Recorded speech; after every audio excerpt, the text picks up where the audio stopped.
the top somehow.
Oh yes, my Straight Talk family, whenever you hear that theme song, you know it is time for another edition of Straight Talk, and time for me to say good night to the world, because we are on the World Wide Web.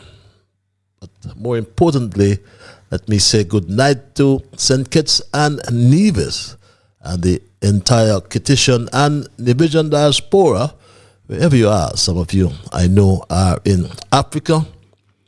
There's some of you in Asia, that's the Asian region. Some of you in Europe. And there are a whole lot of you all over North America. So I'm at liberty to say good night.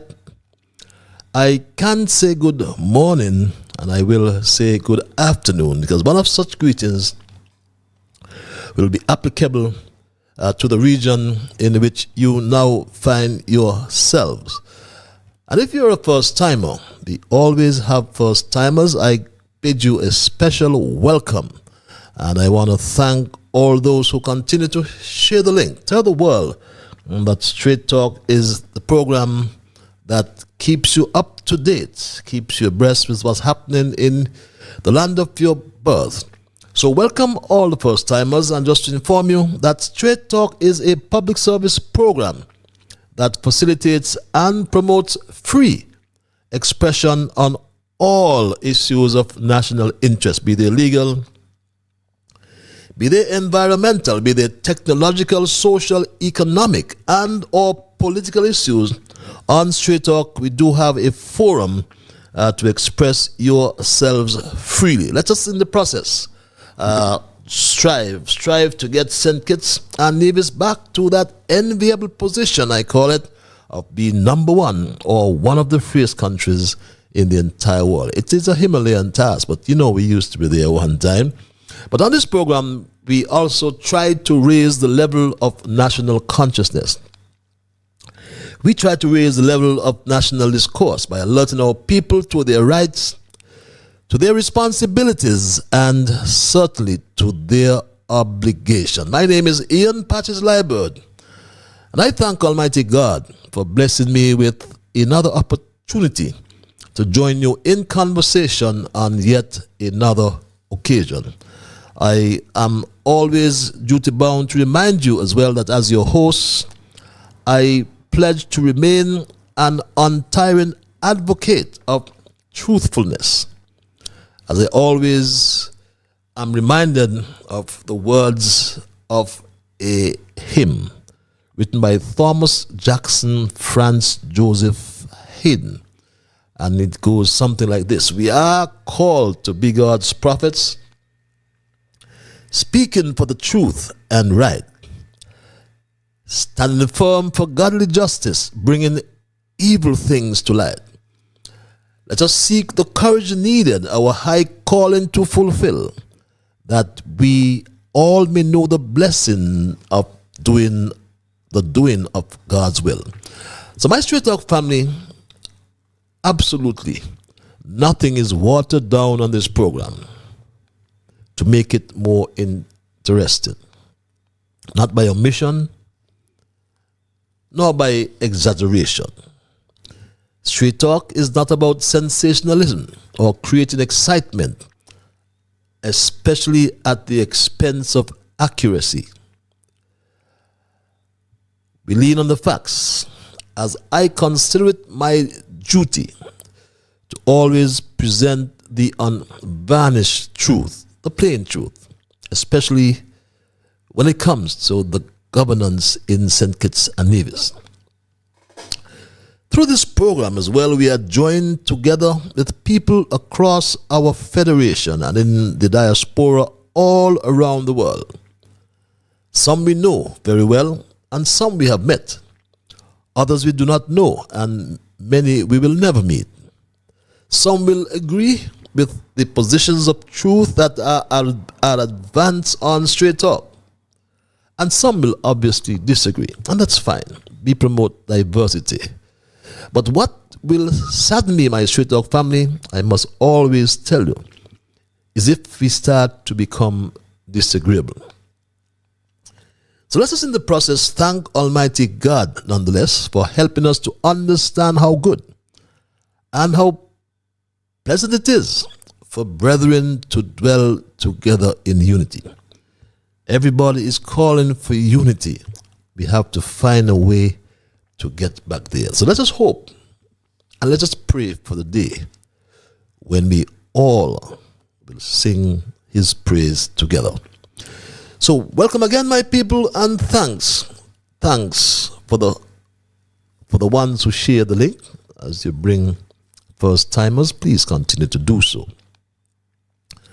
And for the first timers, I must also inform you that Straight Talk is a participative program. By that I mean we include your calls, we include your emails. And if you're so minded, call in. The numbers are 663-6672. They are displayed on your screen. Or 646-829-6672. There are those who like the cloak of anonymity, I call it. Some people are mortally afraid that their voices will be heard on Straight Talk. And we are guaranteed that fundamental right.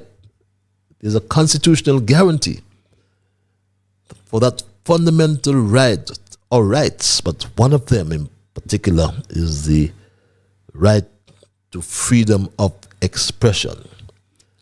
And I hold that dear and near to me, because you remember someone was trying to suppress my own freedom of expression.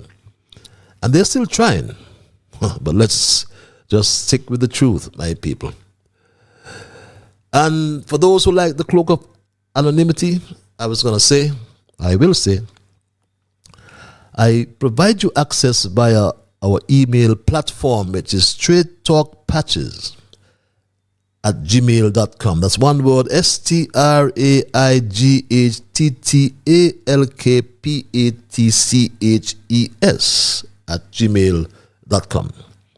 I always welcome my junior brigade. I give them a special welcome. Those are the young ones in our midst. They're important to us. They are our future leaders, and I'm happy when the young ones, at least keep abreast. And I'm even more happy when I met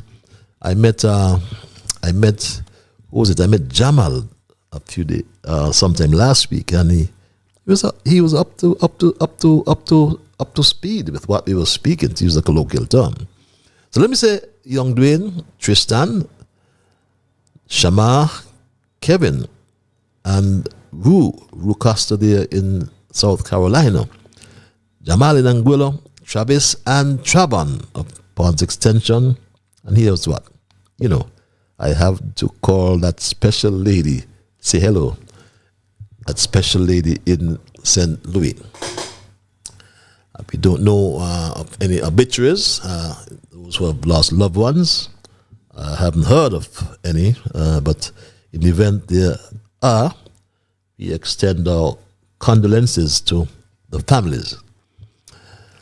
And for the information of our first-timers in particular as well, usually we have a format for each show in that we consider, firstly, our observations in review.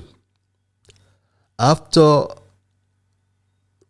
our observations in review, we present a short thesis or dissertation. And the title of my thesis tonight is Our Democracy is Dying Under a Dundo-Dick. You know, that word came to my mind yesterday. I'm going to tell you how it came to my mind yesterday. I was listening to, was it yesterday? No, Tuesday. Oh, yesterday. Yeah, I was listening back to something yesterday. But our observations in review are an integral part of Straight Talk, after which I will normally move into my thesis. And following my thesis, I will then include your calls and your emails, as mentioned earlier, to allow or to ensure full participation in the program. Our observation review is a time when we highlight the current issues and do some reflection. We may then ask a few questions, such as what was accomplished, how has it helped others, what has changed since, and what can be expected next, what new we have learned as a people. And my first observation, I promised to provide you with the evidence just before I signed off on Monday, and it slipped me.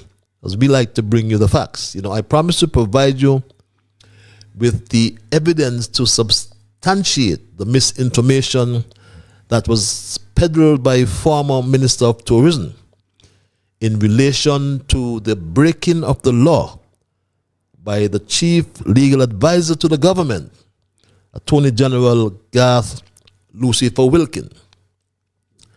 And I had made reference to this comment by the former minister, which went something like this, my Straight Talk family. Prior to becoming Attorney General, he owed Social Security money in relation to an employee of his. He was late in the payments, and he went to Social Security, sorted out the payments. That was the end of the matter. No legal action taken, no legal action necessary. Now, I said this happened before he became Attorney General. Well, it's not factual that it happened before he became Attorney General, as I said. In fact, just to jog your memories, I said that he ran to pay before he became the president of the Bar Association, St. Kitts Nevis Bar Association. Then, having become the president of the Bar Association, he forgot about his obligations in keeping with the law. It is mandated. It says shall. And then almost 1 year after, the day he became the Attorney General, the day before, beg your pardon, he was sworn in as Attorney General. He ran as well to the Social Security Board to pay his outstanding Social Security contributions for his nanny. But it did not stop there, my Straight Talk family, because even when he became Attorney General, he also transgressed the laws. He did break the law, even when he was sitting in his office as Attorney General. And there's the evidence I promised to share with you on Monday night, and forgive me again, I overlooked to provide the evidence. And this came from his own, as it says, supplemental affidavit of Garth Lucian Wilkin. And if you read it, you will glean that in section 1, he said, I make this supplemental affidavit in further support of my application. At paragraph 57 of my first affidavit, I exhibited copies of my Social Security contribution statements for November 2020 to December 2022. However, the months of September 2022 to November 2022 were omitted as there was difficulty accessing the file in time for filing. And the contribution statements for 3 months are here to attach and marked GLW1. But that was just a lie, because in fact he had filed. He had filed and he suddenly forgot that he did not pay his contribution. And if you would see, you will glean as well from that C3 form that's displayed on your screens, that in fact for September 2022, when he was already appointed as the Attorney General, Garth Lucifer Wilkin paid on January the 6th. That is the stamp there, paid January the 6th. So the point is, in a nutshell, even when he was appointed Attorney General and sitting in the office, threatening everybody about who he's going to lock up and, all the things he said, you remember when he came in, he himself was violating the law. And he ran to pay on January the 6th, having filed with the court an affidavit to suppress my freedom of speech. But my Straight Talk family, I promise to provide that information to you, and I always keep my promises. But forgive me for not doing that on Monday. Somebody called me about it, and I did have the information, but I forgot to post it for you on Monday. So, as I said in a nutshell, the former minister was not talking fact. He's always, off target. My second observation, beg your pardon. The Federation learned officially about the appointment of Dr. Mutrice Williams as the permanent representative of St. Kitts and Nevis to the United Nations. And unlike the slow student, Jeffrey Hanley, Mutrice Williams is a real PhD who holds a doctorate in public policy administration from Walden University. So once again, Straight Talk wishes Ambassador Mutrice Williams, Her Excellency Ambassador Mutrice Williams, success in her new appointment as Ambassador of St. Kitts and Nevis to the United Nations. Meanwhile, my Straight Dog family, we were unaware that Denzel Douglas had assumed the role of Prime Minister, and Joel Clark was representing him overseas, because Denzel Douglas said this as well at the press conference. I'm sure many of you missed this. Just to inform you very quickly that we have a new permanent representative at the United Nations.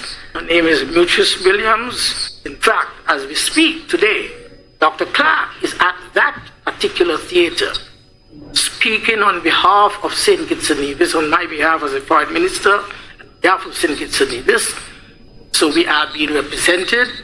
We have been asked to deliver statement, especially, and we are represented at the UN. Well, Denzel Douglas, no doubt, still feels like the Prime Minister. He's represented by Dr. Clark, representing him as Prime Minister. And I don't know if DD, as I call him, DLD, Denzel Llewellyn Douglas, still believes that he's Prime Minister. But surely, I'm sure we will agree, he will perform 10 times better than the incumbent, my Straight Dog family. And someone said to me that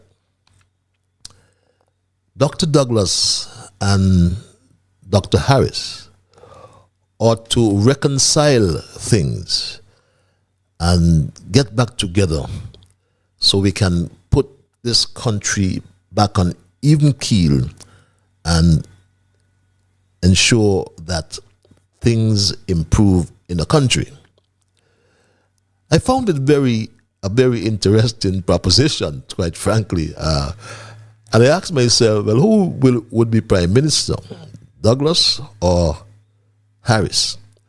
But it sounds like a real workable solution to lots of the issues we have in the country here, my Straight Dog family. Only though, if Dr. Harris, Dr. Timothy Sylvester Harris, and Dr. Denzel Llewellyn Douglas can reconcile issues between them and get together and save the country. Someone said that to me, or three people said that to me, and one even asked me to put it out to them. I should not have even put it out here on my program, but a slip of the tongue is no fault of the mind nonetheless. I found it a very interesting proposition, I should say. And my third and final observation tonight, it's sad that I bring you the news of the 5th homicide in our country for the year 2024, as reported by Scotticia Hendrickson of ZIZ TV, my Straight Dog family. Police are investigating a shooting incident in Sandy Point that left one person dead. According to reports, the shooting occurred just after midnight on Wednesday. ZIZ understands that the deceased has been identified as Jermaine Green, a Jamaican national. And sad to note, like I said, we've had another murder in our country.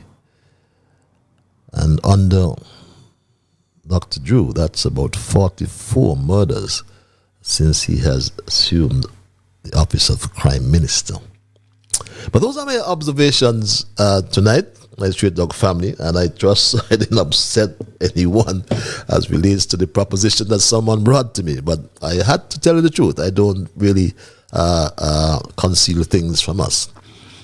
And I'll move right into my dissertation tonight, my thesis, which, as I mentioned earlier, I have titled, Our Democracy is Dying Under a Dundo-Dick, my Straight Dog family. And my Straight Dog family, my message tonight is very simple, a very simple one, in which I have come to alert you that our democracy is dying under this Dundo-Dick. And I came to that conclusion because just 2 days ago, on Tuesday, the 13th of February, to be exact, our airwaves were flooded, inundated with the usual concocted stories, made up stories from July and his cabinet ministers. And these stories were spread via the World Wide Web and on several media platforms, which the press secretary to the Prime Minister mentioned at the start of this episode. I extend again a warm welcome to the press, our esteemed guests who are present here with us today, and to all who are listening to us virtually as well. The press conference is being carried live on ZIZ, radio and television, Freedom FM, Win FM, Vaughan Radio, TVC on cable TV channel 40 and Tel TV in St. Martin, SKN Newsline, CBN television and radio in British Virgin Islands, KCN TV in Anguilla, and TVC Carib in St. Martin and Dutch Antilles. Thank you very much for assisting us with coverage today. I extend my gratitude to each of you for your presence here and for the dedication to our principles of democracy and freedom of the press. Your role in keeping the public informed is indeed invaluable and greatly appreciated. My Stray Dog family, they went far and wide. And the press conference started with the playing of our national anthem, recall, while Drew Lai and his cabinet ministers all stood at attention. But do you believe that any of them reflected on the words of our national anthem, O Land of Beauty, which was written and composed by my fellow Newtowner, the late Kenrick Georges? I doubt that, because for 3.5 hours, they seemed out of tune thereafter and never stood for justice and liberty. Neither did they serve and honor the people with wisdom and truth. I say so as one who strongly believes that if consent of the governed is to be meaningful, and if government is to be by the people, then the necessary information cannot be hidden from the people. And that's how it has become under July in just 18 or 19 months, my Straight Dog family. And again I submit that our democracy is dying under a Dundo-Dick. The caption or title of my short thesis tonight is intended to give you a very clear warning, to give you a stark reminder of the potential consequences of a society deprived of transparency and accountability.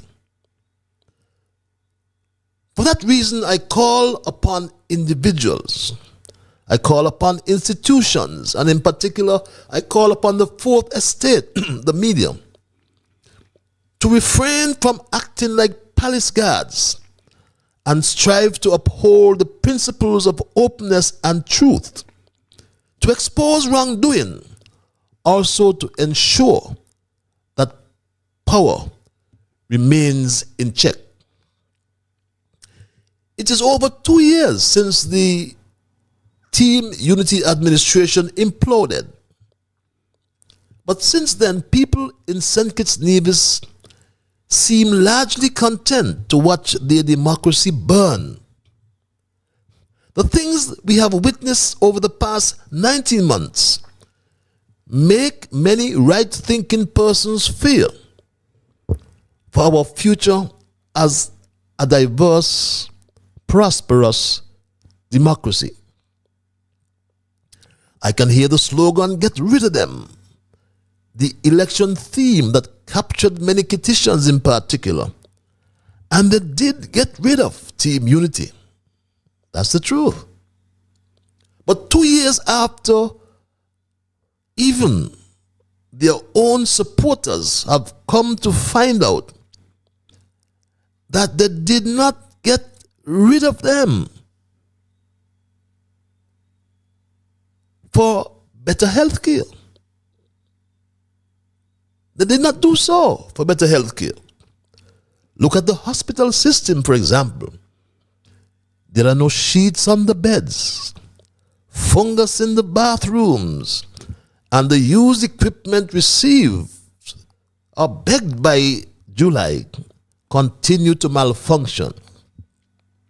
My Street Dog family, the health system is broken. No matter what you hear, July says about the fire and the morgue. Yes, he fixed the roof, the leaking roofs. But the fact is, our health system under Terence Michael Drew, the second doctor in the history of our independence who has taken or who has been allocated, in this case, self-allocation of the Ministry of Health. And the empirical data would tell us that the first doctor, who is also Cuban trained, Asim Walters, for 10 years under him, the health system went to the dogs, to use a colloquial slang. And so too, under this Cuban-trained doctor, Terence Michael Drew, our health system is going down the drain. They did not do so for cheaper electricity, as so many people live in darkness because their electricity is disconnected, my straight dog family. The soccer engineer did not even spare his foot soldier. The soccer engineer did not care what happened when he did this. I owe skeleton, I want to pay skeleton, make all cut off. He went and cut off the foot soldier. They did not get rid of them. They did not do so for less than 24/7 water supply. But some people in St. Peter's go without water for days, as my good friend CJ posted on his Facebook page. My straight dog family, when his representative was cutting cake someplace on the globe, they did not do so for jobs. But some people cannot find jobs, cannot find employment, no matter what you hear July would say about the Marriott. I got a letter from Marriott the other day. They are looking for about 50 workers and they're telling me they can't get to fill the workers here. I asked them why. They said, would you give us work permits to bring in people? Because we've been trying to fill these positions and we can't get them filled. I said, no, I would not do that. I just saw a notice come out from another business, CNC, looking for that. So we are seeing that the economy is picking up. And how do you know it's picking up? Is when people are saying, we have jobs and we can't fill these jobs. What nonsense. But they did not do so, my straight dog family, for homes that were not affordable, as Lucifer informed them. This is the solution for persons who are bankable and can take a mortgage loan from a credit union or a bank, and they can purchase a one-bedroom house for $111,000, a two-bedroom for $213,000, and a three-bedroom for $297,000. People did not get rid of them just for so. They did so for affordable shelter. They needed a roof over their head. They did not do so, my street dog family, for food they cannot afford to buy. My street dog family. They did not do so to get this high cost of living that they are experiencing now, my street dog family. It's getting tougher and tougher and tougher. Imagine a little tin of sardine for $5. It's ridiculous, Mr. Prime Minister, and we really need a help, but we do have a rough time. Yes, poor people. Everybody having a rough time under this administration. Perhaps the most disappointing thing that we have learned, though, is that some people are largely happy. They are content to watch their democracy burn. But it was Charles Louis II, Baron de Liburd de Montesquieu, known generally as Montesquieu, who was the principal source of the theory of separation of powers, which is implemented in many constitutions throughout the world. My Straight Dog family, the bedrock of our democracy is the rule of law. And this French scholar Montesquieu advocated for the separation of powers, as it was found that concentration of power in one person or group of persons results in tyranny.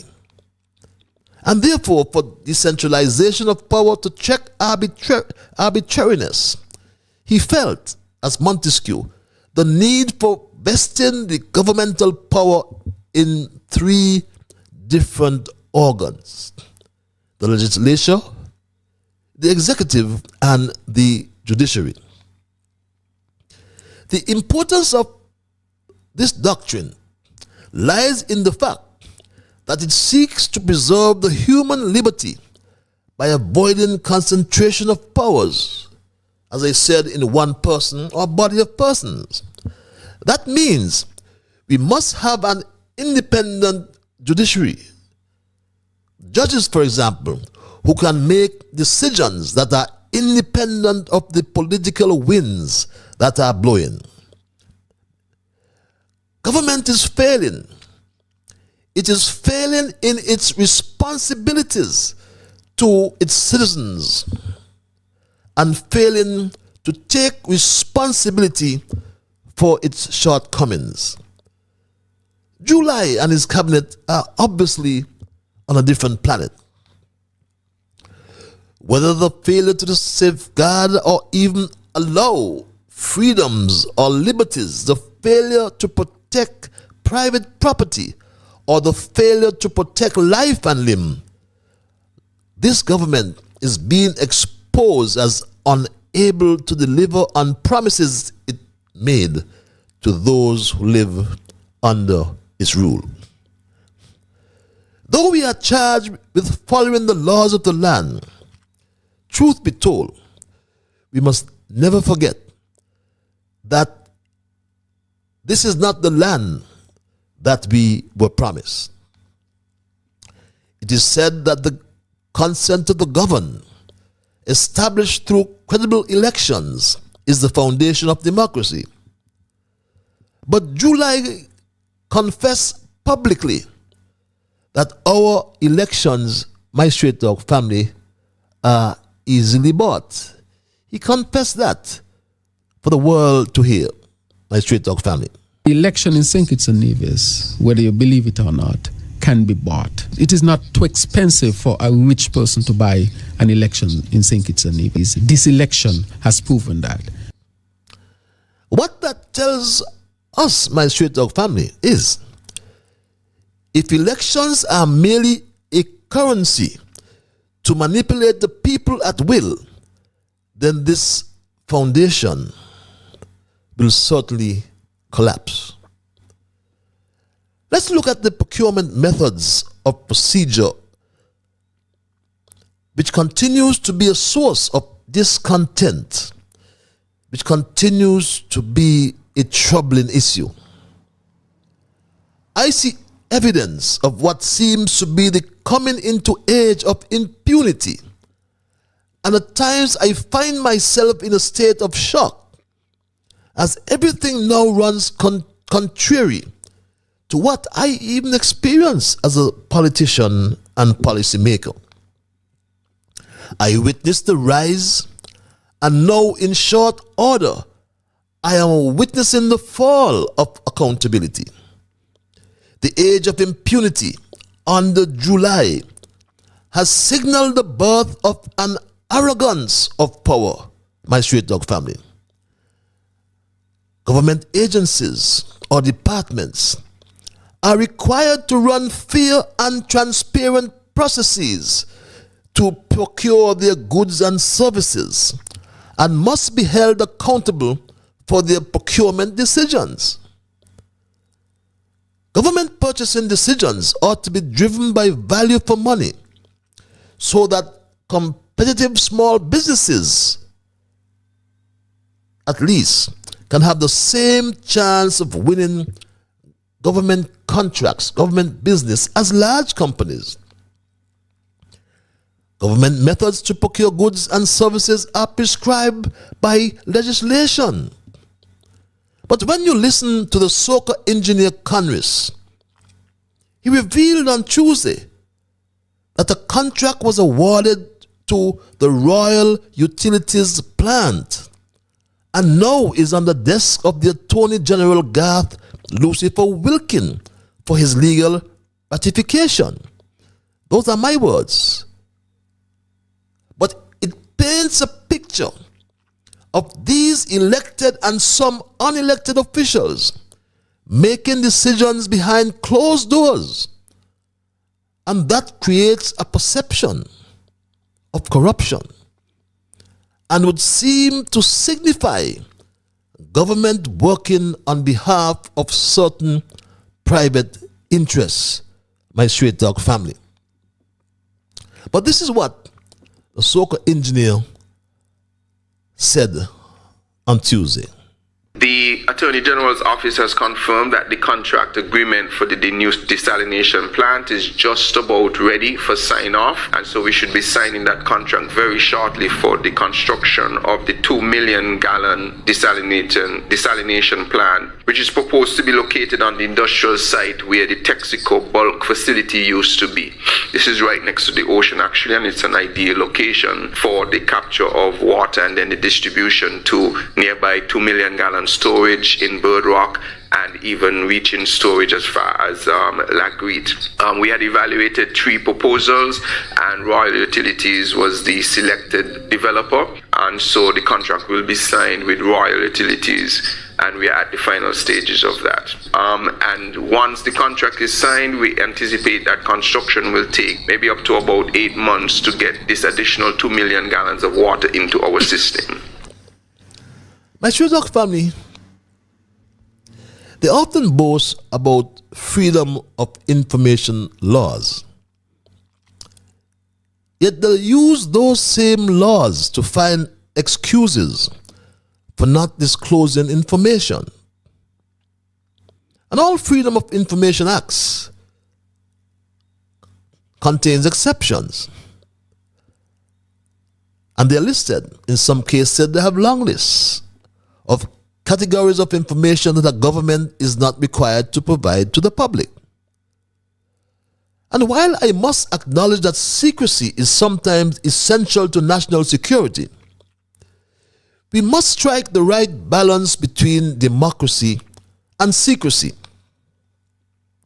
My straight dog family, there can be no justification for the Water Services Department and the Ministry of Public Infrastructure to operate outside of the parameters of the Procurement and Administration Act when it comes to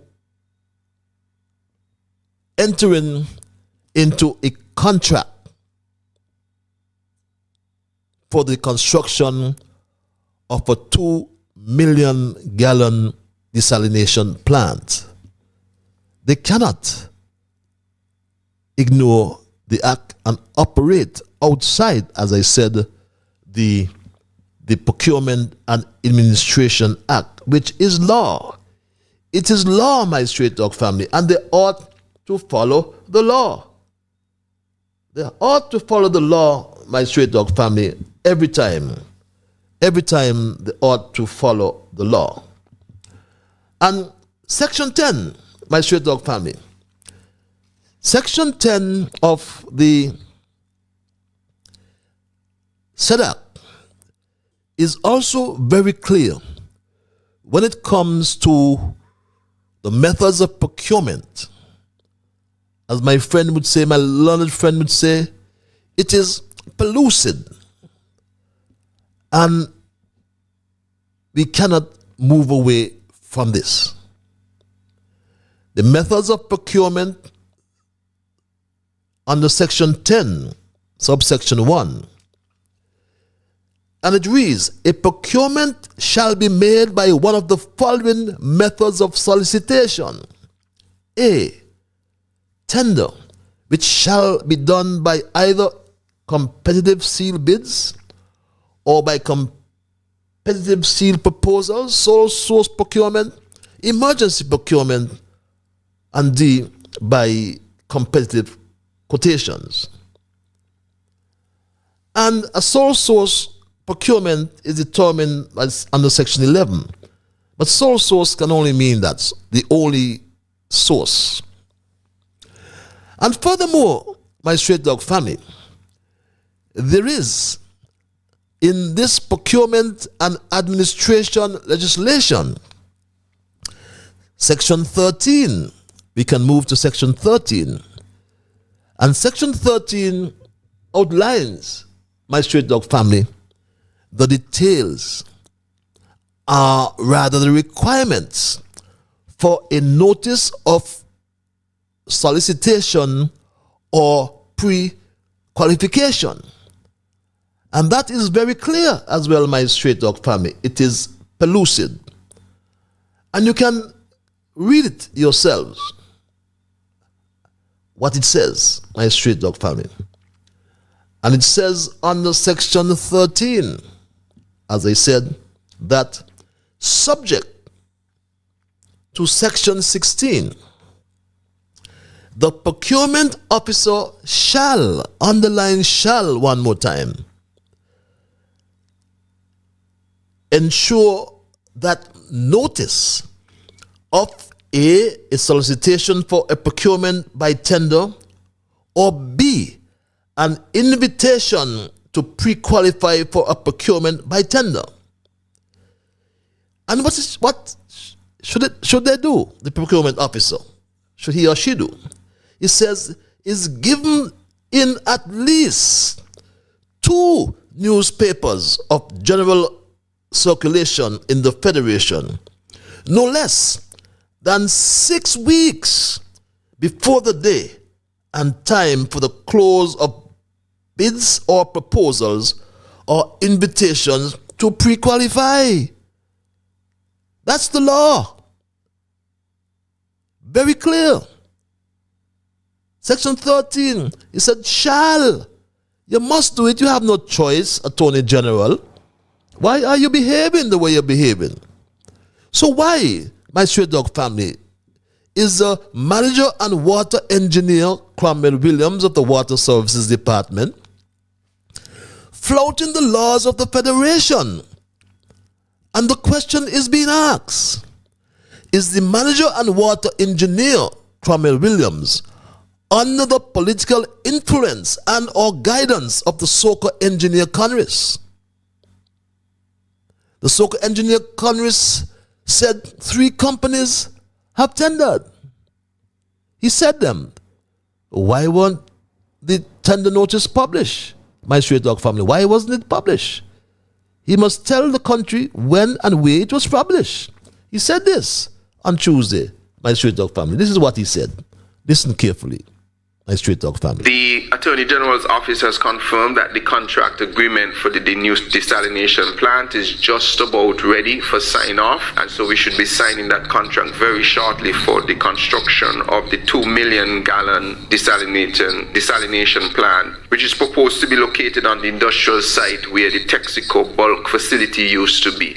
This is right next to the ocean actually, and it's an ideal location for the capture of water and then the distribution to nearby 2 million gallon storage in Bird Rock, and even reaching storage as far as Lagreed. We had evaluated 3 proposals, and Royal Utilities was the selected developer, and so the contract will be signed with Royal Utilities, and we are at the final stages of that. And once the contract is signed, we anticipate that construction will take maybe up to about 8 months to get this additional 2 million gallons of water into our system.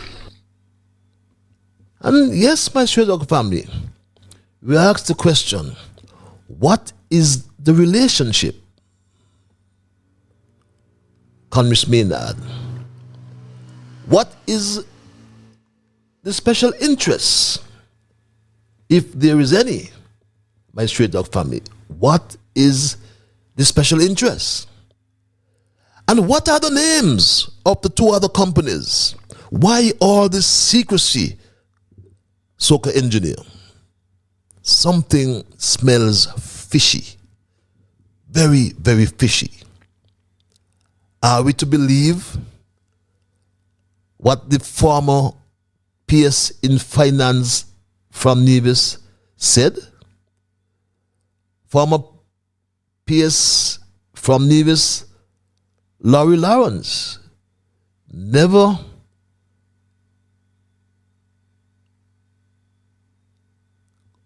his issues never die, my straight dog family.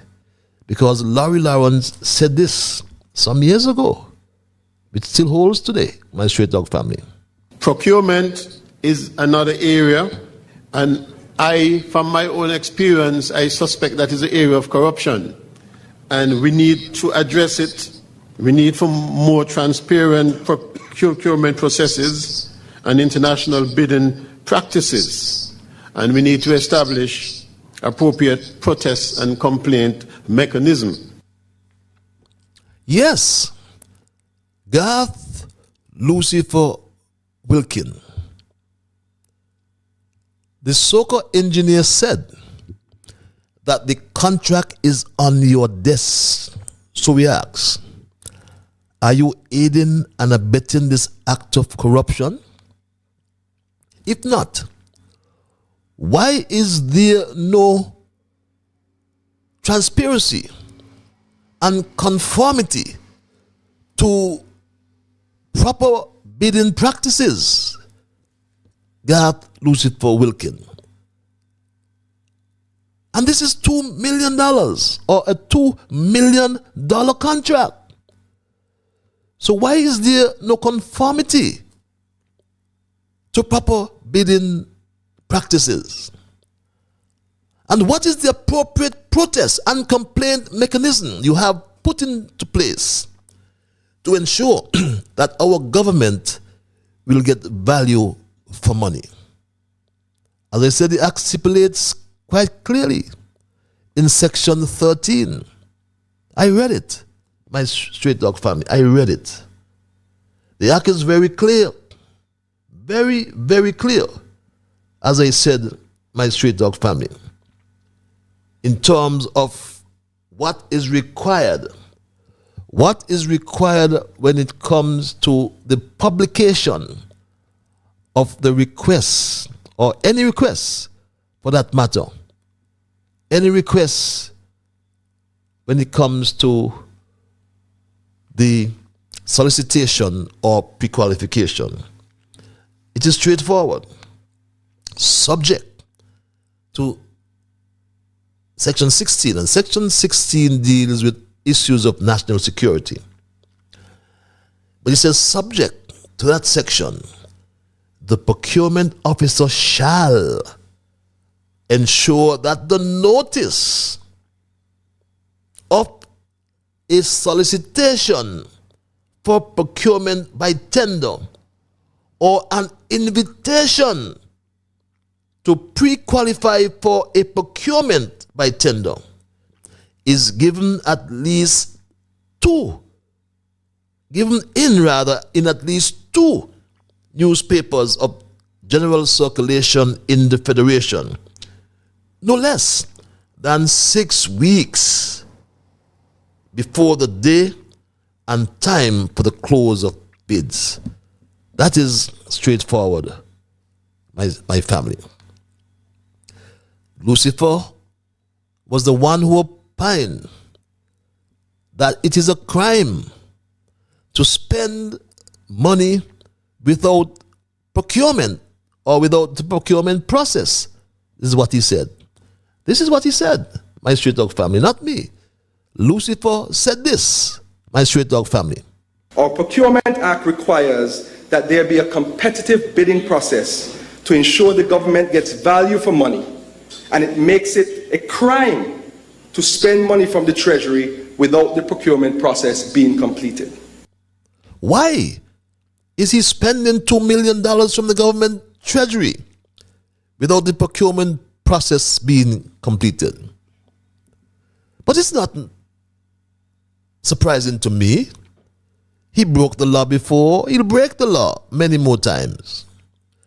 Garth Lucifer Wilkin already turned a blind eye and deaf ears to a $5.8 million contract for 1,000 water buckets that for months have not been delivered by Cashley Allers, who was literally handed a contract by Terrence Michael Drew.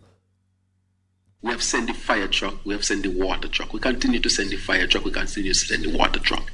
We have signed a contract to purchase water storage tanks. So at least when the water truck goes, they have a larger receptacle to store the water.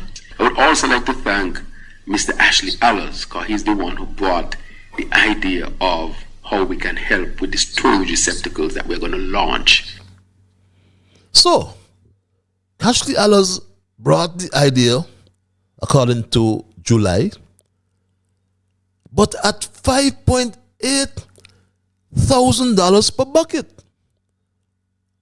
5.8 million contracted for 1,000 buckets. My maths is my strongest weak point, but tell me if I'm wrong. Doesn't that work out to $5,800 per bucket? Is that value for money? Garth Lucifer Wilkin. Can't be.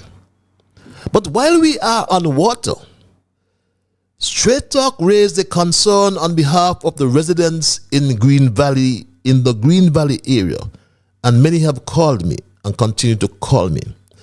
They have raised a concern about the quality of the water apparently found in Keon, and the concern, I opine, is a legitimate one. Straight Talk is extremely happy that water was found. Much to my surprise, I would admit. But is that water potable? The people are asking. And the SOCO engineer reported as well on Tuesday that the water was tested. He's reported this on Tuesday at the press conference. The Keon well is now well advanced. We have one more significant step that remains. I want to confirm that a second set of tests have been done on the potability of the water, and the results meet all of the WHO standards. But why are we not hearing from the manager and water engineer Cromwell Williams, the only trained hydrogeologist in the country? But the questions still linger. The water was tested. Tested by whom, we ask? Straight Talk understands that BEAD arranged for the testing of the water it found. How could that be? How could BEAD police itself for quality? Isn't this the same BEAD that drilled 2 wells in Shadwell and one was found to be contaminated? Isn't this the same BEAD, my Straight Talk family? Isn't this the same BEAD that capped off this particular well in Shadwell? The SOCO engineer promised, my Straight Talk family, to address the well which has been capped by BEAD for the past 4 or 5 years. The SOCO engineer promised, my Straight Talk family, that this well will be addressed. He's been saying so for the last 2 years or just about that, since he's been gone to his office. He's been saying that, my Straight Talk family. He said the well would be addressed. The next step, of course, is the Shadwell well, and plans are ongoing to address the Shadwell well. That will help the Basti area and also the St. Peter's area. But my Straight Talk family, that well has been capped for years. But I ask the question one more time. And I'll continue to ask the questions until we get appropriate answers. And I'm not getting the manager and water engineer, Cromwell Williams. So I'm asking him publicly, why isn't the Bureau of Standards involved in this critical issue of testing the quality of water made available, or that is to be about to be made available for human consumption?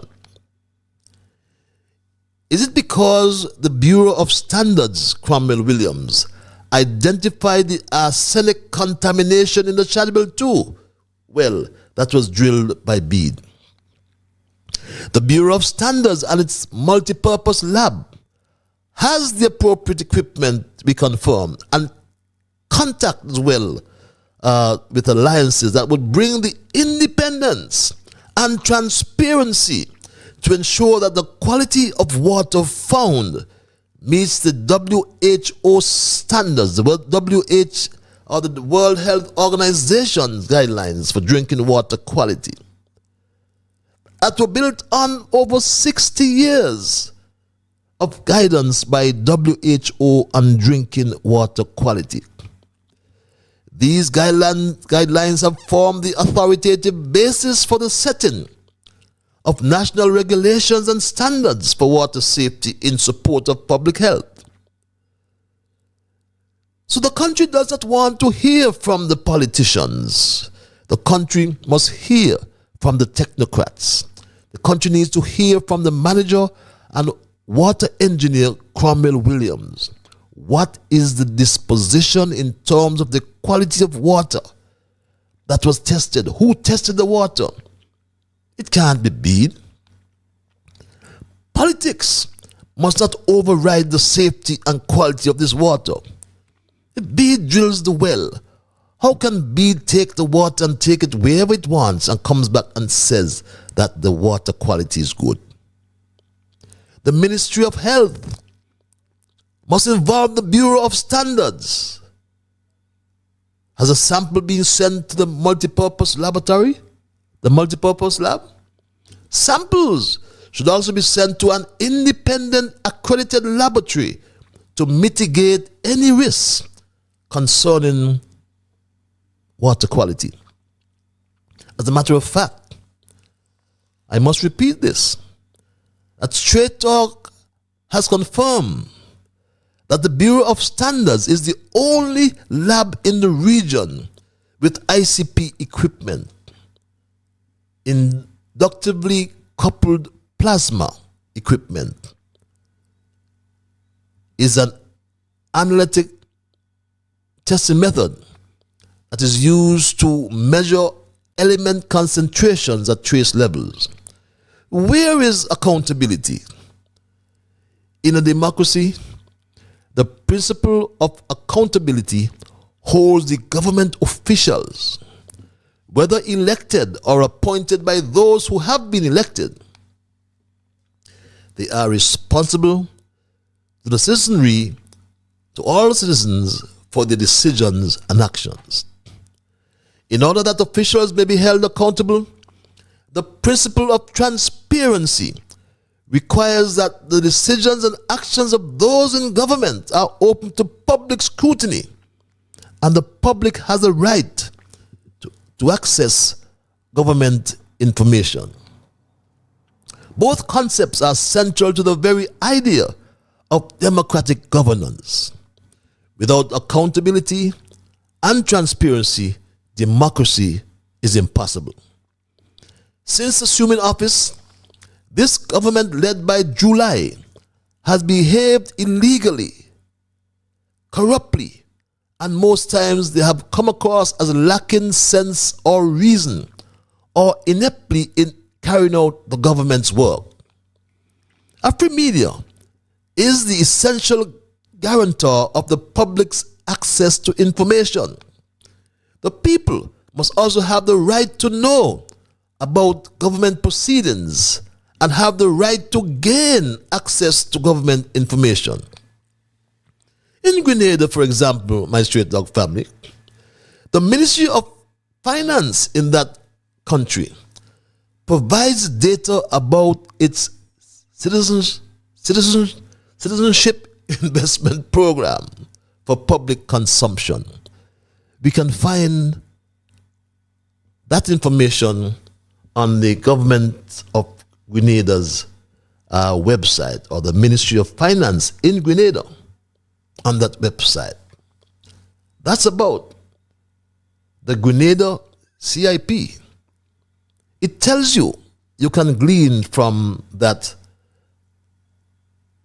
presentation. It goes back from 2014, a 10-year period, I think it is. It speaks to the applications received. It speaks to the approvals of the application received. And it speaks to the rejections of the application received. And it also speaks to the passports issued. It's here. July can go to the website himself and find that information. But here in St. Kitts, the Crime Minister is asked a straightforward question. The Crime Minister is asked a straightforward question, my family. It cannot get simpler than this. He was asked this question, my Straight Talk family. Good afternoon, Junie Liburd, Freedom FM. I have two questions. First, I'd like to find out what is the state of play as it relates to the prison farm project. The media has for some time been asking about the number of passports under the Citizenship by Investment program. How many citizenships have been granted under the prison project? My Straight Talk family, that question has been asked many times. And for some reason, Terence Michael Drew is not prepared to answer the question. So when I listened to his response, or rather his non-response, I cringe when I heard him say this, my Straight Dog family. We know that about 5,000 citizenships were offered for the prison project. At any given time, I would say that one would have to see what does that result in terms of the numbers. It does not mean that one mean one. It means that one can mean based on how much family members you might have. And that is why at any given time that the best number is achieved from there. So those were used and mostly done for the project, and they're still going through. So you might think it's 5,000, so it's 5,000. It may not be that. You need to know how many family members per main applicant. That is how it works. And therefore, that number is a number to be specific that you would have to get from there. But most of those went through the system already. So in terms of the numbers, those are the numbers. What is the number most of them had gone through? How much gone through up to today? I can't give you that specific number. You see, you would have that specific number as well. But you have an overall of the numbers that were offered up and how much may have been used. So that is where that is in terms of the numbers. You know, my Straight Dog family, Terence Michael Drew, or July I call him, seems very close with Deacon Mitchell, the Prime Minister in Grenada. And we posted the information from Grenada. That's public business. You can go online right now and find it. He can as well. But I submit that July should be embarrassed as our Prime Minister that he does not know what he signed. Because July signs every certificate of registration that must be sent to him by the CIU. After all, he is the minister with responsibility for citizenship. And when I listen to July, one word came to my mind. It was automatic. This word came to my mind, Dundo-Dick. I said, he's such a Dundo-Dick. And I haven't heard the word. I haven't used that word for ages. I had to call around. I tried to find it. I tried to Google the word. I couldn't find it. I called around. And everybody remembered the word. Jamaica, they said they called them Dundo. Barbados, St. Vincent, Dundo. But perhaps St. Kitts, it's unique with Dundo-Dick. And that's where I got my title from for tonight, because that was just a natural reaction. When I listened to July trying to respond to that question. Under July as Prime Minister, the Federation is facing a political emergency, I call it, which has two elements. First, July and everyone in his cabinet are experts, self-acclaimed experts, my straight dog family. July and everyone in his cabinet are experts, I said. And form part of an A-team, according to him. My straight dog family. I'm tremendously proud of this team. This team is filled with experts in various fields. Any field you might call, there's an expert here, somebody who is well versed in that area, even more versed than me. And that's a good thing. So if I talk about sustainable development, you have Dr. Joya Clark. If I speak to youth and women affairs, you have Honorable Iceland.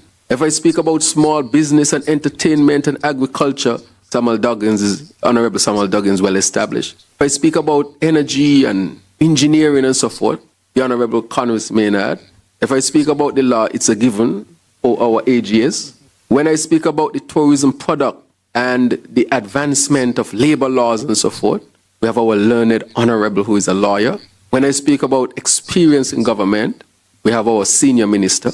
When I speak about education, and when you talk about empowering of the youth and community development, we have our deputy prime minister, the Honorable Jeffrey Hanley. And so this team is a serious team. My street dog family, St. Kitts Nevis, as I said, is facing a political emergency, which has two elements. The first one, July and everyone in his cabinet are experts. The second one, the second element, they all seem to be drunk of power. Yes, they all, my straight dog family, display the arrogance of power. It was John Emmerich Edward Dalberg Acton, 1st Baron Acton, 13th Marquess of Groppoli, better known as Lord Acton, who was an English Catholic historian, politician and writer, who is best remembered for the remark he wrote in a letter to an Anglican bishop way back in 1887. I'm sure you've heard it. Power tends to corrupt, and absolute power corrupts absolutely. We are witnessing a government that is underperforming in every sector. Every sector. St. Kitts Nevis under Terence Michael Drew is troubled. A growing government has put its citizens' liberties and welfare in decline. This government has failed to protect life and limb with all the criminality around us. This government is being exposed as being unable to deliver on the promises made. My heart hurts for those poor people who are struggling with the high cost of food and shelter. And Terence Michael Drew is now rubbing salt into their wounds, as we say colloquially, because as of next month, he will bring an end to the Poverty Alleviation Program, PAP. Remember, thousands were removed from the program, even though they were qualified to receive benefits that came from their own source. The program, as at June 2023, was the last official report we had, provided assistance to 5,361 households, but 8,985 of those were eligible persons. And my maths, as I said, is my strongest weak point. So it tells me, though, 4,624 persons were left in the cold, getting nothing under this government, heartless government. We paid on the 30th of June, I'll get that number for you, 5,361 households are receiving PAP at this time. Remember, when we closed applications in December, 11,639 applied. Of that number, 8,985 were eligible. All right? And so that now, if you take 5,361 from that number, it's over 60% of the applications are being paid. I know for some persons being in the 40%, to them it's unfair. They paid 60%. That's not unfair. It is heartless. And instead of making it better, they are now going to make it worse. They are now introducing new conditions with no guarantee for even those who are currently on the PAP. And this saddens me, my Street Dog family, saddens me badly, I would admit. Persons who are currently on the PAP and who will be eligible for the lift with the new conditions, you will be invited to verify the information on your original PAP application and resubmit it for consideration on the lift. Now, this doesn't mean there's a guarantee, so that should be done before the anticipated last payment on the PAP program, which should be by the end of March. No guarantee. But these actions and decisions of July and his cabinet are taken behind closed doors in the dark. They are not open to public scrutiny. And the public has a right to access government information. Water is tested, as I said, and we don't know who tests the water. Requests for proposals are completed, but we don't know who submitted or tendered them. Requests for proposals are not published as required by the law. And these concepts are central to the very idea of democratic governance. Without accountability and transparency, democracy is virtually impossible. After 40 years as an independent federation, we spoke about a reset. I therefore call upon right-thinking citizens and residents in our land of beauty to put our partisan politics aside and think about the future of this blessed land. Our government is failing us. Our leaders, the current crop of leaders, are corrupt. And they are all about themselves. The Attorney General Garth Lucifer Wilkin told us that only if he and his ministers are paid well, they would be discouraged from being corrupt. Yes, he said it, my Street Dog family. This is exactly what he said, my Street Dog family. In order to discourage ministers being corrupt, they should be paid well. Yes, you're doing a public service. However, you should be able to take care of your family. But it should also be reasonable so that you can satisfy your obligations. And when the person comes with the potential bribe, you can tell them, no, I don't want that.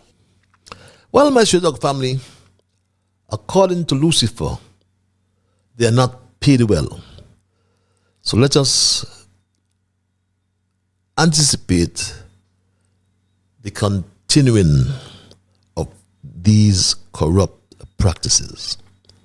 My Stray Dog family, we are in serious trouble. Our democracy is dying under a Dundo-Dick. And that's my story tonight, and I am not going to change it.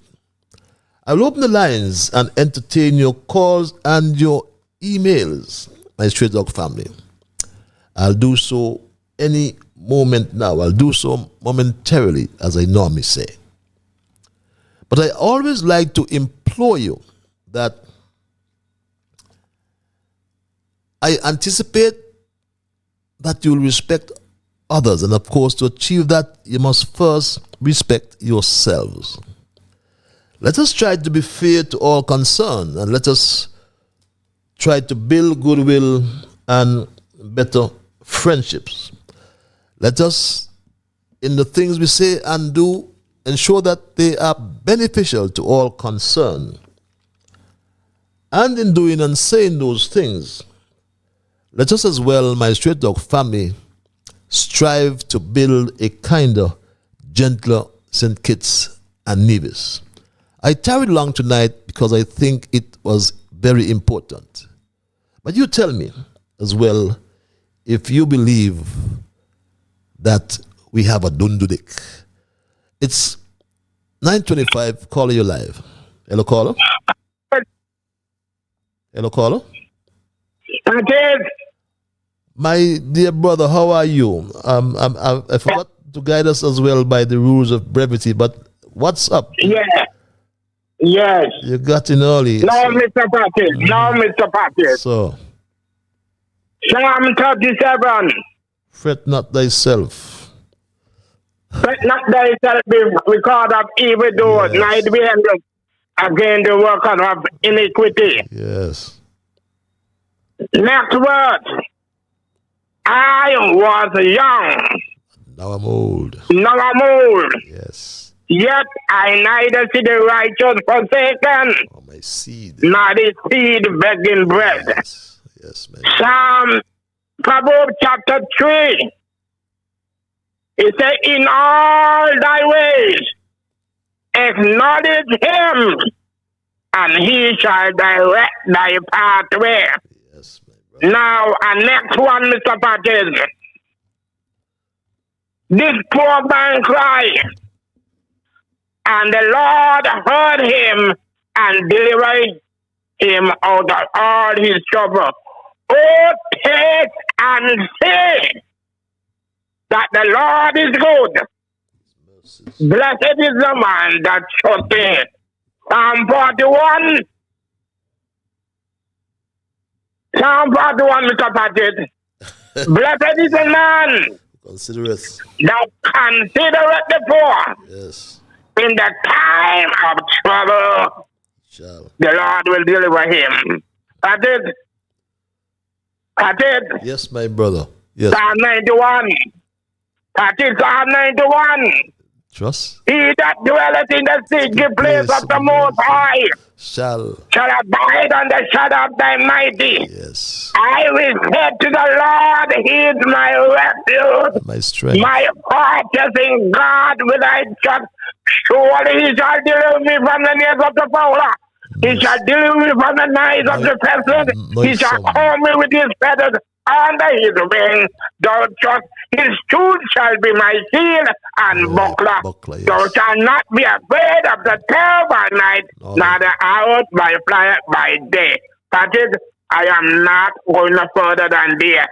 Patrick, all I come on the word there, the thing to say, speak the word. Patrick mine. Yes, my brother. All right. Have a blessed night. Have a blessed night as well, and thank you for your spiritual intervention always. You do challenge me to try and remember those psalms, but I think I did well, don't you think? It's 9:28. my Straight Talk family. The lines are open. The numbers are on your screens.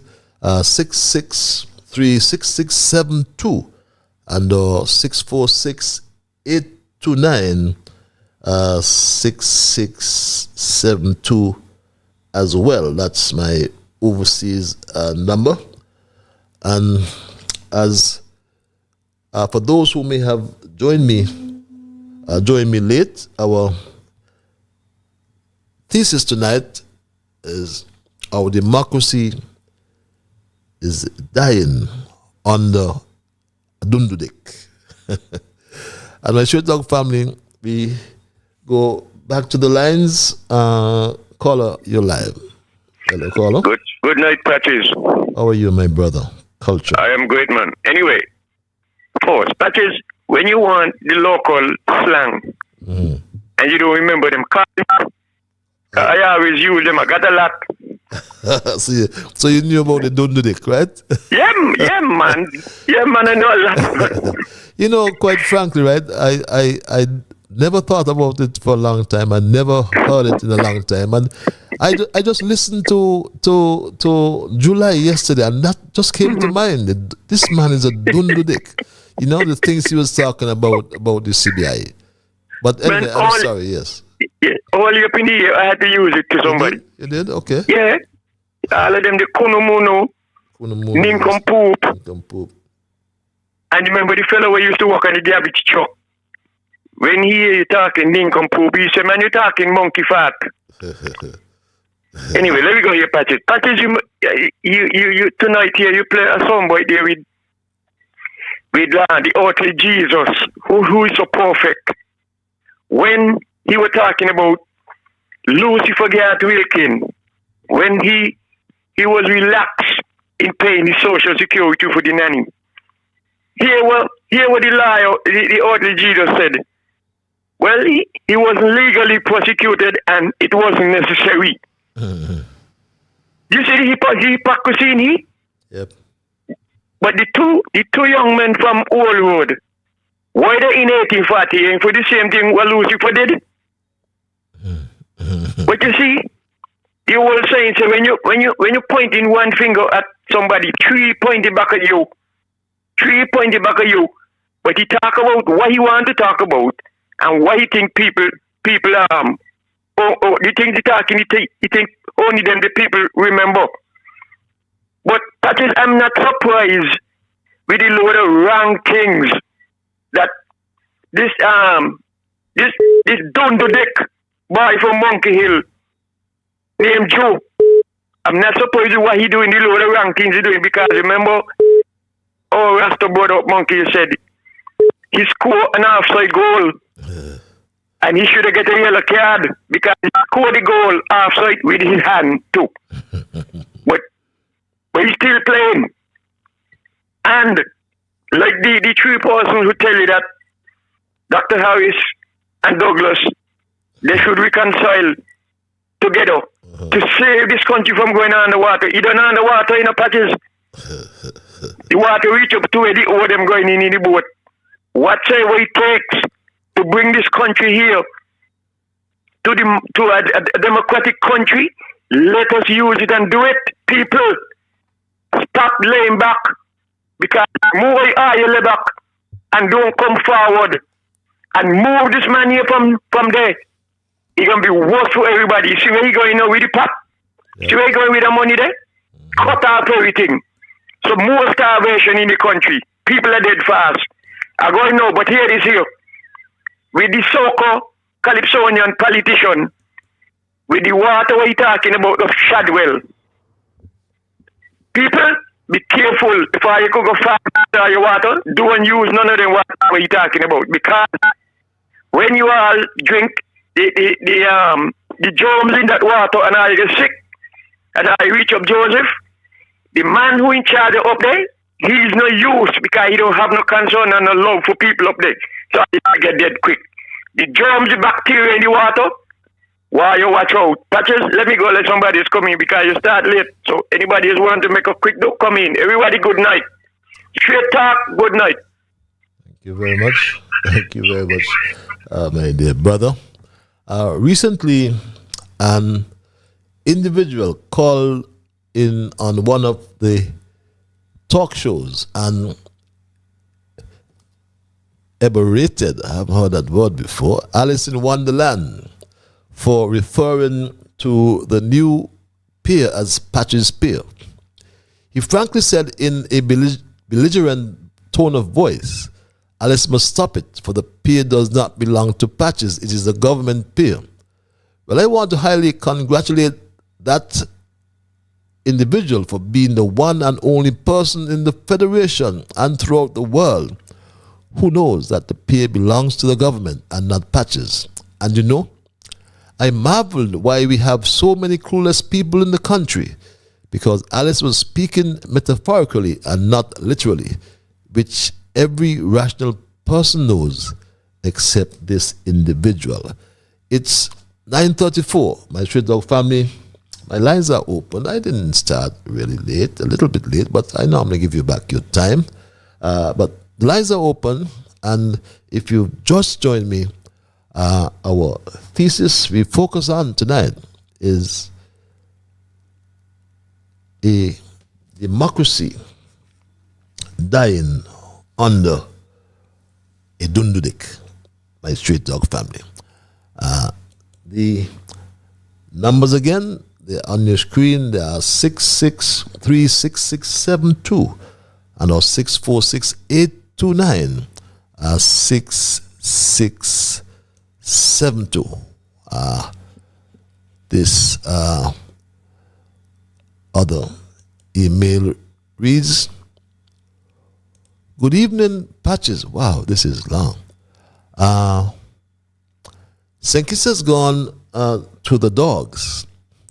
Survival, depression, poverty, hatred, and jealousy, etc., have now taken over our twin island paradise. I'll come back to this email. It's a bit long. I'll come back to the emailer. Let's go to the lines. Caller, you live. Hello, caller. Thank you.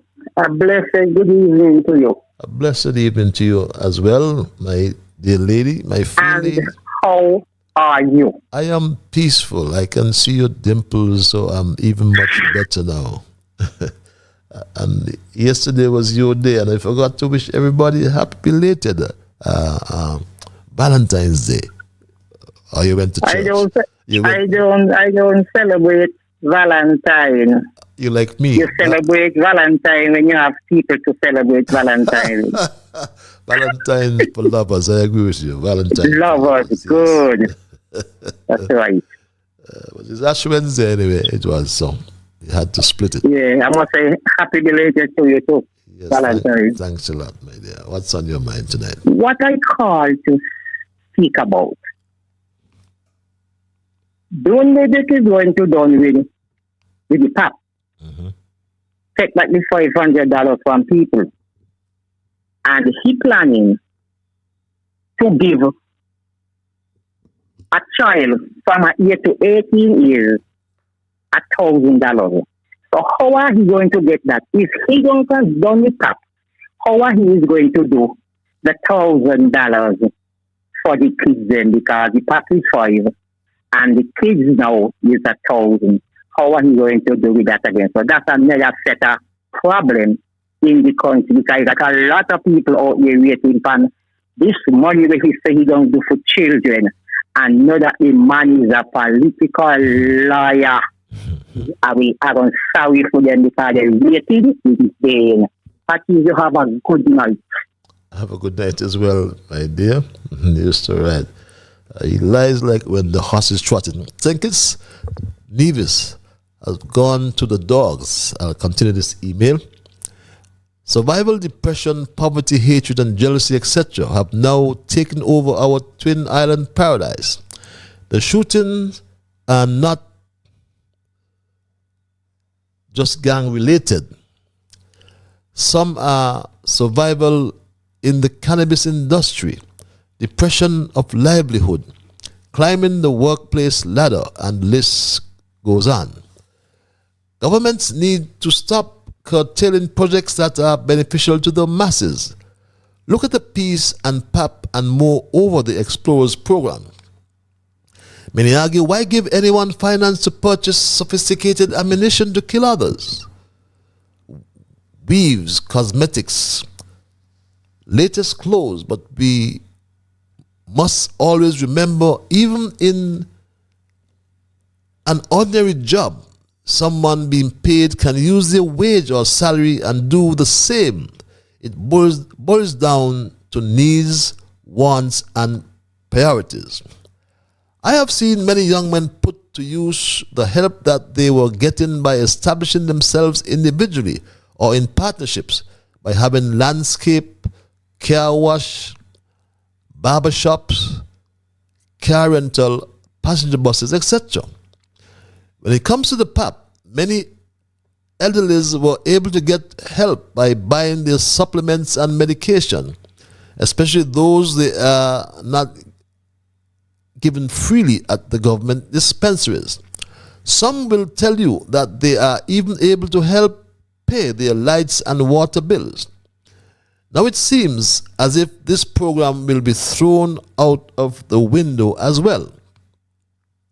Looking at the Explorers program that was going on so well, bring our nation's children together to socialize life-lifting ethics, to move up in life, and to excel in various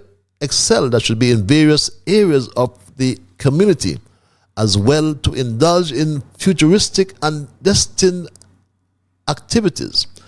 Now being idle and not occupied, most must eventually divert into gangs and other unwanted or life-threatening actions. Another thing a friend of mine brought to my attention the other day, that anytime the St. Kitts Nevis Labour Party is in power, life gets hard and overbearing in the Federation, cause life-threatening illnesses stemming from the stress, HBP, even diabetes, etc. All because one is unable to eat properly, more so a well-balanced meal daily. She further mentioned many asked the NHC assistants to complete their homes, to build houses on their plot, or even materials, and many were rejected because of their political preferences, having beef or hatred from a board member or member of parliament, or just because they didn't apply for those 3 little pigs and the bad wolf smart houses. The distribution of the water tanks is a disaster as well. Instead of the water, many got more than 1 tank per house. Money often walk, and bullshit continues to walk in St. Kitts Nevis. We need to give honor where honor is due and stop give jobs and position to people because they are red, orange, yellow. Lost this. They need to give honor where honor is due and stop giving jobs to people because they are red, orange, yellow, blue, or green. Otherwise, our federation will continue to go backwards instead of forward. Time to change the change. We will do so other day in 2020 to 2022, and we need to do so right now in 2024. Yes, time for a change. Let's go back to the lines. Caller, thank you for holding. You're live. Hello, caller. Mr. Liburd, Hello. Mr. Liburd, good evening. How are you doing? I am peaceful. Yourself? I am blessed. Mr. Liburd, as I listen to the news and reading about the crime, I am very sad. You know why? Because between 2015 and up to the time when the government changed, I have friends who live here in New York City who are of other nationals in the Caribbean. And many of them in many times would have, called me and asked me, what is up with St. Kitts? And I asked why, because their fellow nationals would have posted in the social media saying that they wanted their country to be like St. Kitts. Because of the crime that had diminished. When I look at the advisory that United States put out in Jamaica, one of the main things also was about crime. And I'm very saddened, and I hope that our country don't reach to that stage where advisory had to be given and that small country.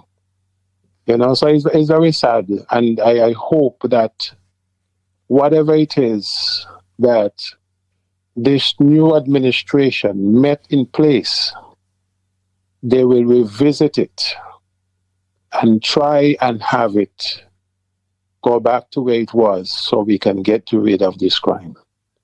Have a good evening. It's been a while since I've spoken to you tonight.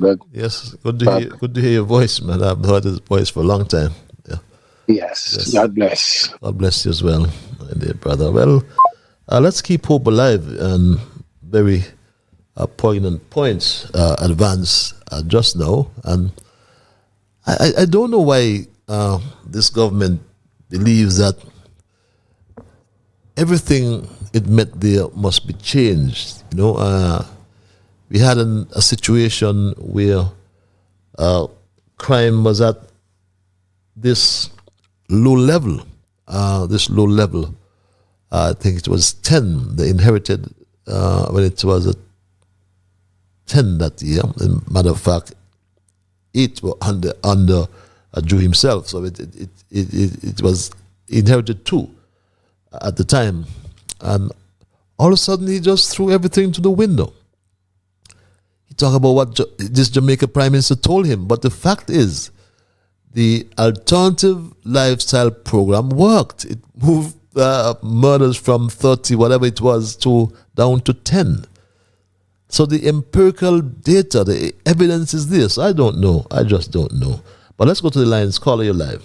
Hello, caller. Thank you for holding. Yes, Governor. What are you saying? I am peaceful, my brother. Yourself? I'm hanging in there. Enjoying the weather. Mm-hmm. I hope you had a wonderful Valentine. All those women sent you a lot of gifts and so. I just told someone Valentine is for lovers like yourself, man. I see. Anyhow, let me get into my thing. Mm-hmm. That dissertation or thesis that you came up with on Monday pertaining to the minister who should go back onto Monteville Farm. Yes. I think that was most appropriate because on Wednesday of this week I listened to a radio station and there are a number of farmers from the consortium on a program, and during the program they played a soundbite from a previous program on the same radio station where the minister, I think it was the permanent secretary, I can be corrected there, was saying that the previous government had done nothing. There were no plans at all for agriculture put there by the previous government. Mm-hmm. You know, they're famous for saying the previous government did nothing at all. Mm-hmm. They're doing everything for the first time. But anyhow, the farmers who were there put a lie to that whole thing about that nothing was done, the plan was put in place for us to feed ourselves and that sort of thing. Because one of the farmers had a very educated fellow, had a file with a lot of documentation of all sorts of meetings that they had. The meetings included the Agricultural Department, CARI, the Farmers Consortium, and members of the Ministry of Agriculture. And coming out of that, he read out some sections there from a plan that was put there by the ministry sometime in 2022. The growth strategy. Yes. Mm-hmm. And what he had basically saying is that by 2025, the imports of we're supposed to feed ourselves to the extent that imports of agricultural products were supposed to reduce by 15% by 2025. By 2028, it was supposed to be reduced by 40%, and by 2031, the reduction was supposed to be 65%. reduction in imports of agricultural products, which makes the minister look very stupid when he makes a statement like that, that the plan was put in place. Because those files, I'm sure, there must be files to that effect in the Department of Agriculture. If the farmer could have it and reading out sections and saying, he call out names, who are the meetings and that kind of thing, who represented this and who represented that. The meetings went on. It wasn't just one meeting. It obviously had been going on for some time. Mm-hmm. What you going to do with these people? Why? I don't think Monty will farm good enough for him and all. Boy, this is disgraceful. But it just shows that you have to get up and prove to the world that these fellas are liars. And as far as they're concerned, nothing done from 2015 was done by whoever did it. It was done. It was their plan. They were in there since 2015. Nothing belonged to you fellas. Thank God. People. I'm sorry. I put up. There's this growth strategy. I put it on the screen just now, which was ratified in June 2022. It's an 89-page document. Right? It speaks to the strategy framework, the vision, mission statement, the outputs and activities, and so on, and a budget. As well. So, that's for agriculture. Yes. It's a growth strategy, which was the final version was ratified at the same meeting. I haven't heard the gentleman. I don't know if he's speaking about this same meeting. I think because he mentioned he was all signed up on it on the 15th of June 2022. That is correct. That's correct. That's so. But obviously the minister and his permanent secretary were obviously involved in this misinformation or distortion of the truth, must have known this. Oh, yes. I mean, you have this, who doesn't have it? It's crazy. And when you make Gunry radio and you tell lies like that, the people can prove you to be a liar. You make yourself look stupid. And once a liar, always a liar. Have a good night, Patches. Have a good night. I'll get you a copy of that to your WhatsApp before the night is over. But why? I don't know why they just don't give credit where credit is due. And it's important. A government is continuous, and we all have to accept that. Look at what's happening with this solar farm. I mean, for 2 years. I mean, the cost of fuel keeps going up, and that could have been reduced. Right, save the same $200 million that is anticipated as a saving from that solar farm production. It could have started the saving, but I don't know. Looking at the photo with Mark and Dougie shaking hands outside the joint cabinet meeting, I could not refrain from saying, look at them two hypocrites. They know. I wonder who really laughing at the other. They can poison and kill you and be the first at your funeral in a pretending dismal and somber mood. Let's go to the lines. Caller, you are live. Yes. Hello, caller. Hello, yes, caller. Good night. Hello. Good night, my brother. Good night. How about you? I'm humble and peaceful. And good night to all the listeners who are listening to the show tonight. Patches, I have a quote that I probably quoted myself. From one good credit, deserve another good credit. And if there is no credit to another credit, there is no credibility. I hope that makes sense. Why is it every administration will look at the previous administration? Should there and when there were changes, they will not credit the previous administration by saying those unacceptable lies, which no credibility. I mean, government is continuous, and I think I've heard that. Now, for what one administration did in the past, which was uplifting, enhancing, vital to the citizens, why would another government administration will say they didn't do anything or try to bring down that? That is in the past. What they should be focusing on is to improve from what the previous did. Study the previous government and see where you could improve and move forward. Okay? Instead of bringing down the credibility that that government remained. No administration was always wrong. There was something right, there was something good, there was something acceptable. But remember, humans are hard to please. Okay? And you see this thing, party line? Party line is something no matter what.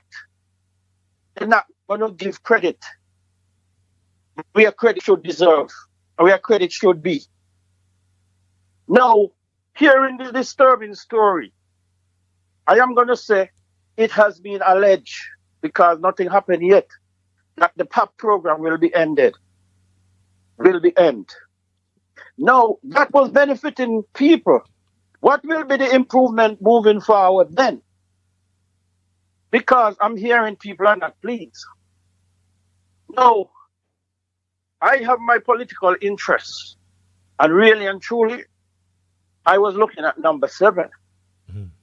But if this new administration going to take the PAP assisted program from the people, as I heard one lady spoke, that the program helped them out very much. It helped them pay a bill. It could help them to buy sardine. But if the Prime Minister and his cabinet is thinking about taking that from the people, or for those who remain getting it, I will challenge number 8 and not number 7. Because I'm looking at every minister and their portfolio. And if they are not perform, I have the right to challenge them. That's what I will do. And I hope there are others thinking like me. Because all these wrongs and these sinister cannot go on. We have to make the country better than what it is moving forward. Okay? The country's wealth, wherever it came from, is equally shared to the people of the Federation. That's the way I look at it. And I heard another quote. Do not rob Peter to pay Paul. Do not rob Peter to pay Paul. Find ways and be dynamic thinkers. Patches, thank you for that time. But I need the country to be greater than what it should be moving forward. Thank you. Thank you as well for your contribution. My dear brother, and let's try and dispense of some of these emails.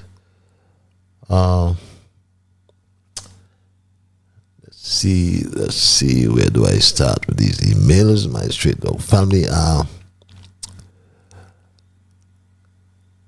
Mr. Liburd, with all due respect, I would like a thorough investigation be carried out into the circumstances surrounding the death of these children. And Mrs. Liburd, I guarantee you, if that is done, the Ministry of Social Development will come in for severe criticism and may even be held accountable for the deaths of these children. Mr. Liburd, there is plenty more in the mortar than the pestle. Too many square pegs in the wrong holes of government. In fact, the government itself is a square peg with this email. Mr. Edinburgh, Mr. Cult equating the hundreds of animals that perish in the fire with the 2 horrific deaths of those children. What I gather from him, was that more than 2 weeks now, neither you, the agriculture minister, nor the prime minister has condemned such egregious and inhumane actions perpetrated on the hard-working woman animals. But Edinburgh, it seemed that you had it in for culture, just the way you were responding with perceptible anger in your voice, forgetting what you have said earlier, that you have had subjected yourself for counseling upon becoming an advisor to the prime minister, in order to control your melancholy temperament. Maybe your counselor did not do a good job with you. Therefore, I recommend that you seek the Lord, for only He can change you, despite the fact that you are a self-confessed atheist. Seek Him. Still, my brother Austin. Caller, you are live. Thank you for holding. Yeah, Patrick? Yes, sir. You said earlier, you got to give Jack his jacket. Well, that I always believe in that. I have to commend Junior Liburd for the question he asked Dundo-Dick Jew about the same passport. Because Junior talked plain and slowly that everybody can understand. So I give Junior commendation for that. Now, Jew keep saying about the design across the new old road bay with boulders, black view of the ocean way. What he did with the judge, when he moved the judge from where the judge was living up Jewels and put him over Frigate Bay, where the judge ain't got no view of the ocean neither, and he gone up where the judge was go take the view. So you see, when they pointing finger at the people, they must three pointing back at them. Now, this week, while he was there talking in Nancy's story, I heard him said that the country was in deficit. Remember when he took over, he said the country was in red. But while the country was in red, he still take up 15 people went up to United Nations in New York. 15 of them and the country in red. That's a big lie. And then he went again with the snake and other people, somewhere up by Dubai, riding bike. And the country in red. That's a lie. Then now he come now and say that the country, last year the country was in a deficit. Well, if the country in a deficit, where he get money from to be paying Appleton, roaming, bumming, beg and borrow, $10,000 a month to come out the office and all upon down tongue smoking cigarette when he's supposed to be in there advising him because he's a special advisor. But all he does, put Appleton, roaming, bumming on the radio station, but tell lies to people. And when he heard my voice and yesterday, he don't know who I am and what I'm coming with. I tell him, listen, all what happening here in this country here with the lady who killed the 2 children is Satan. Because if Christ was in her, she would not have done that. And anybody who full up with Satan, they will do negative things. Because Satan is out there to destroy. And I asked him about the lady who lost 140 sheep to arson. And he said, this is not the program for that. And I think, he cut across me. But he know I ain't afraid him. So, Patrick, don't be surprised. They are there to tell lies. And people in the outer world, the diaspora, I want you all to understand that I am for my country about self. But I'm not going to condone and bury up the wrong things that they're doing and giving people the wrong impression that they're doing good. They're not doing good. They are causing people to do things that they never intend to do in life. When they take away the pop first and know everything on wipe off, that is, oh boy, it's a shame to see that a lot of people going to do negative things like coming walking. That is, you have a good night, so long. Have a good night as well, my dear brother, Mr. Liburd. Motto, those who have more will be given. And those who have little, even that would be given. Sorry, that would be taken away. Pap is over. He could not say it at the press conference. We have that mother who killed her 2 infants and they quickly charged her. Those 2 murders solved in 48 hours. Where are the doctors? Better, where is Patrick? That murder is not normal. I am not a doctor. Patrick Martin is the face of medicine in St. Kitts. Postpartum is what should be looked at. Bring in a real head shrink and let us treat that beautiful young lady Kitchen sister. It would not cost $130,000 to bring that specialist in. Shame on Sutton, Powell, and Woosie.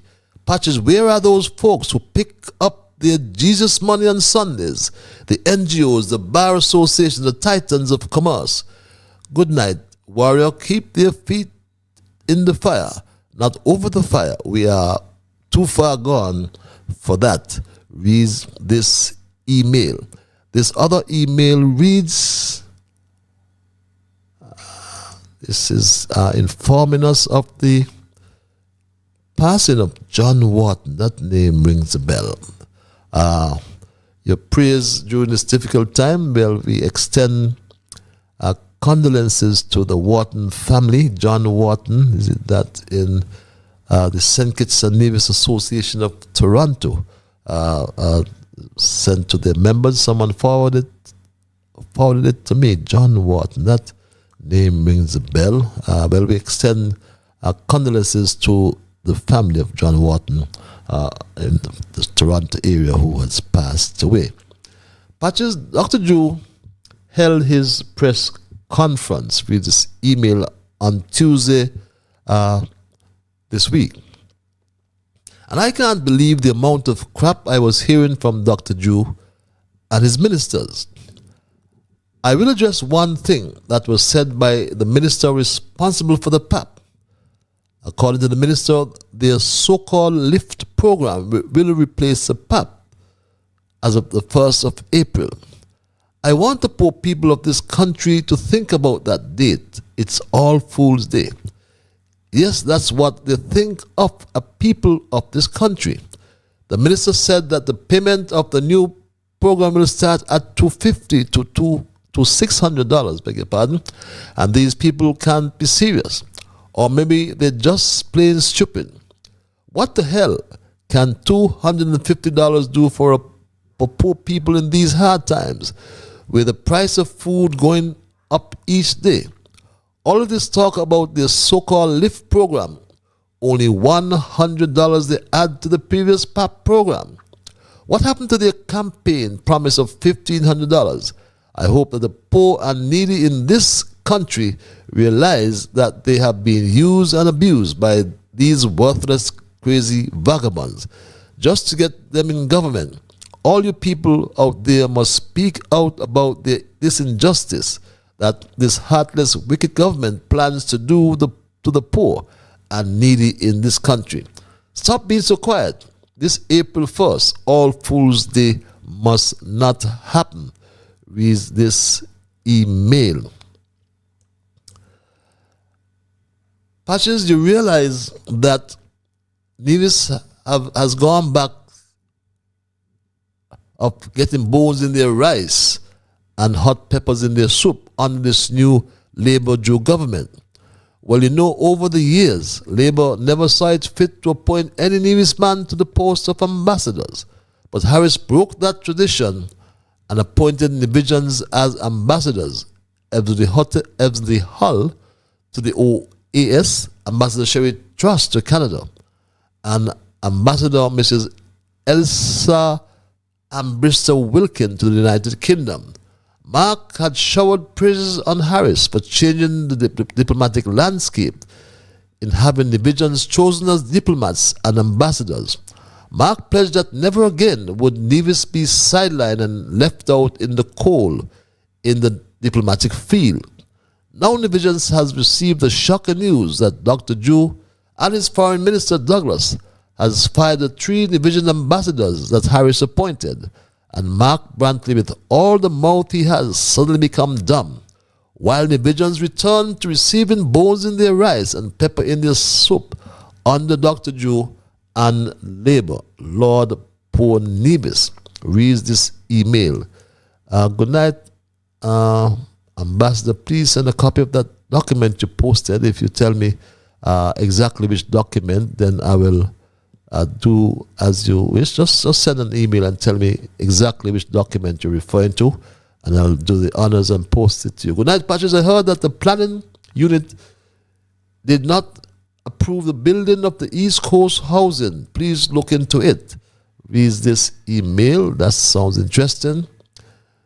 Patches, do not be surprised about the 5.6 million given to Allers. I heard Allers said that Drew had to take care of him because Allers provided an office in the Sands for Drew to use during the period he was in opposition. It's payback time. Patches reads this email. The impact of overturning the revising policies with each change in government can have repercussions for various stakeholders. This process often affects citizens as shifts in policies may lead to uncertainty and changes in the services or benefits they receive. Businesses may face challenges adapting to new regulations, impacting their operations and planning. Government employees may exercise disruptions in their work as priorities and structures change. Additionally, the overall stability of the political and economic environment can be compromised, potentially affecting foreign relations and investment. In essence, the uncertainty and inconsistency resulting from frequent policy reversals can create challenges for individuals, organizations, and the broader society. Reads that email. And this final email reads, good night, Patches. It is a burning shame how that young Senator Philip talks. She deserves to be a primary school teacher, not a senator in our parliament. She is so inexperienced, naive, and lacks empathy, which is a key when dealing with people. How can she agree to end a program such as PAP when so many people are hurting financially in St. Kitts and Nevis? Little does the government know that this $500 PAP was keeping things afloat for small businesses.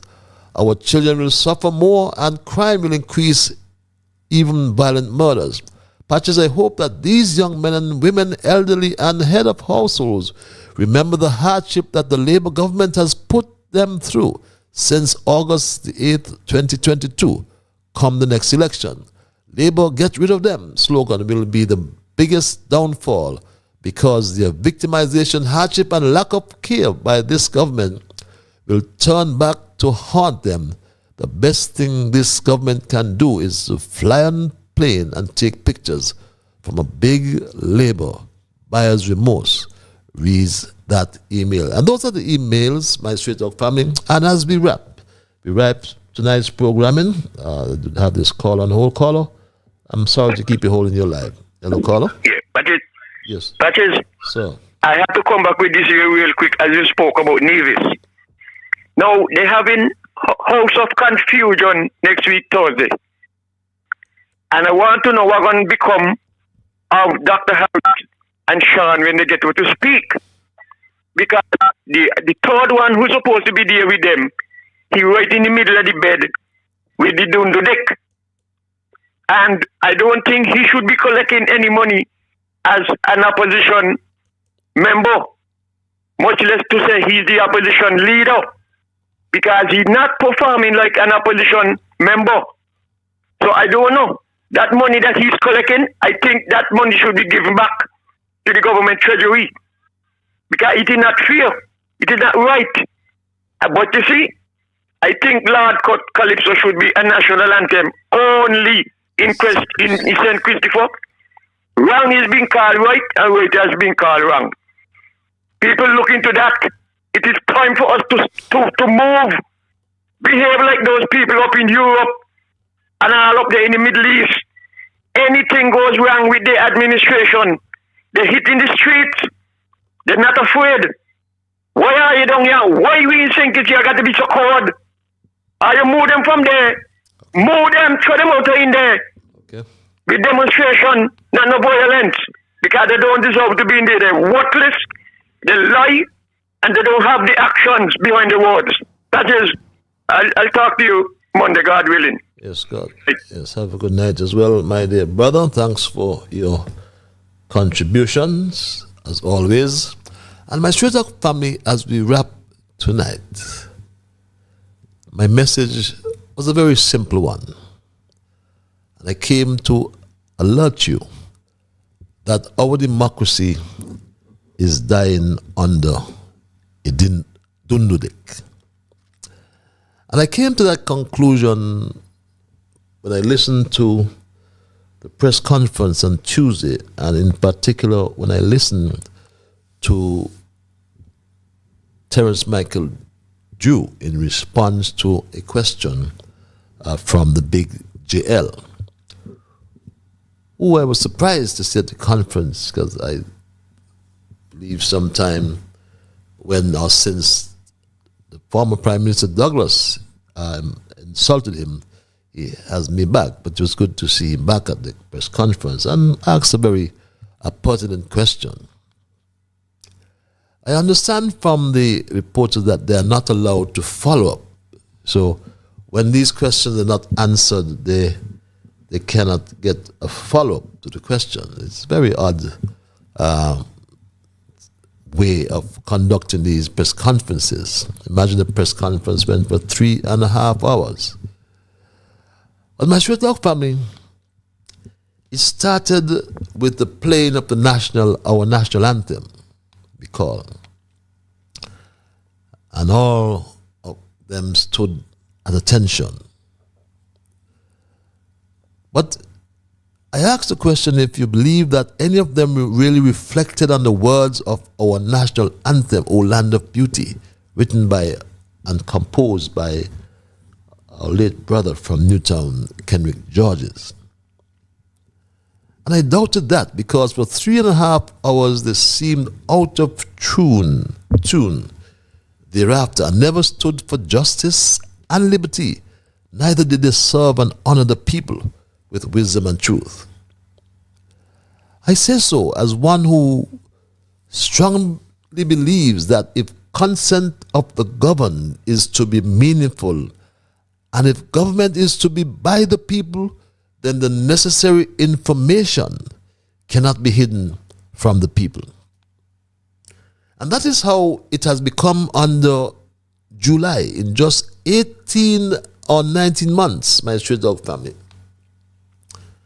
And I submit that our democracy is dying under a Dundo-Dick.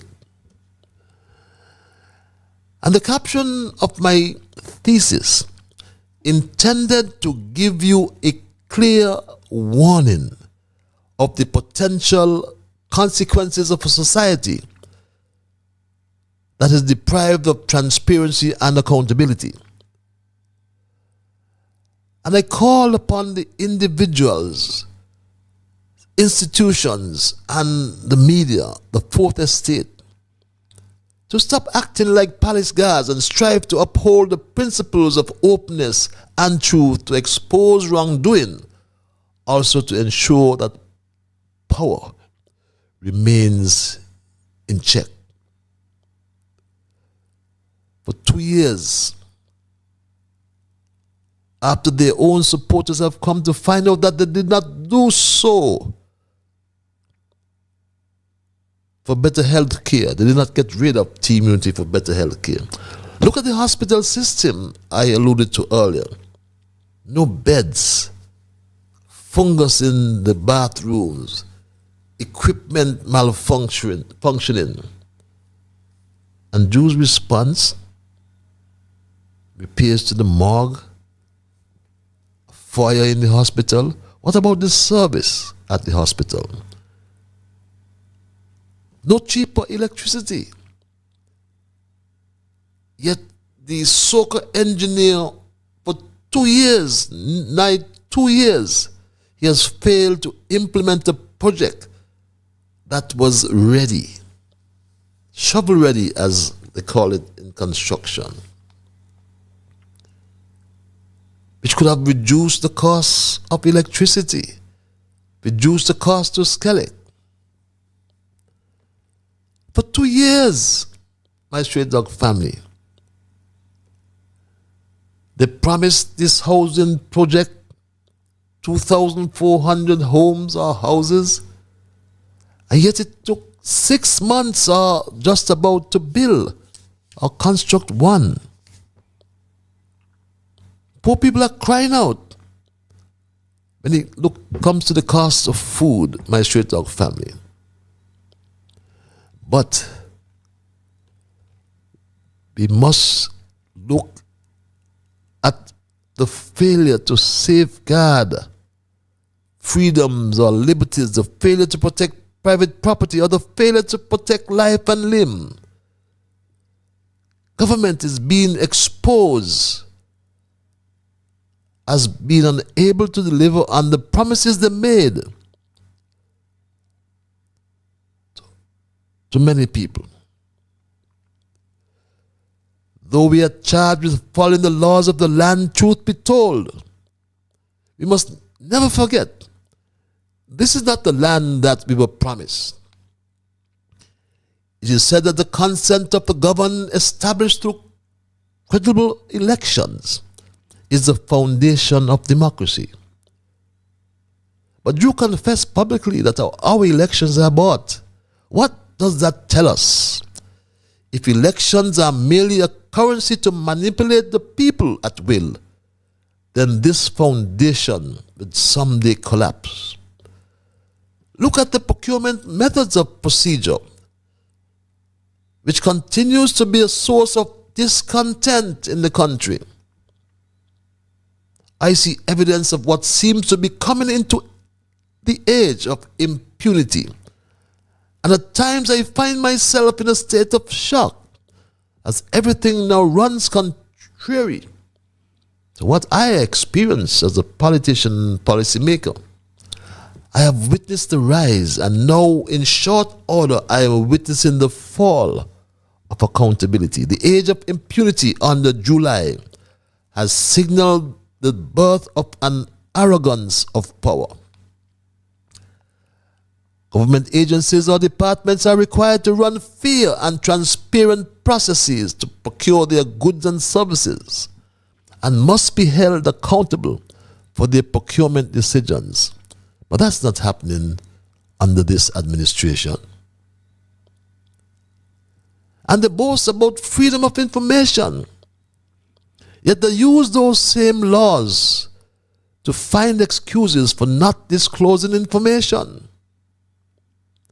My straight talk family, there can be no justification for the Water Services Department to operate outside of the parameters of the Procurement and Administration Act when it comes to entering into a contract for the construction of a 2 million gallon desalination plant. As Section 10 of the Act is clear when it comes to the methods of procurement. So why is the manager and water engineer of the Water Services Department, Cromwell Williams, flouting the laws of the Federation? And the questions have to be asked. Is the manager and water engineer, Cromwell, under the political influence or guidance of the so-called engineer Congress? He said 3 companies tendered. Then what are the names of the other 2?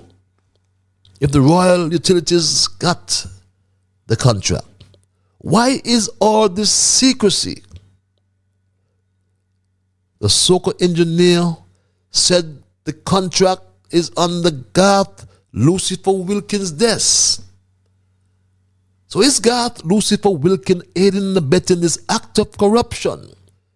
If not, why is there no transparency and conformity to proper bidding practices on this US $2 million contract? You were the one who opined, Lucifer, that it is a crime to spend money without the procurement process being completed.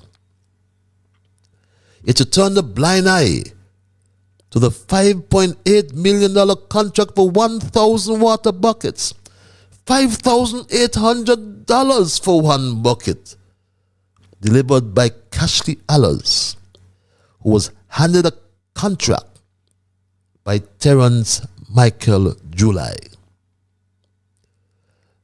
And while on water, we touch as well the quality of the water that was reported being tested. Tested by whom, we ask. Straight Talk understands that Bede arranged for the testing of the water it found. How could that be? How could Bede police itself for quality? Is this the same Bede that drilled 2 wells in Shadwell and one was found to be contaminated?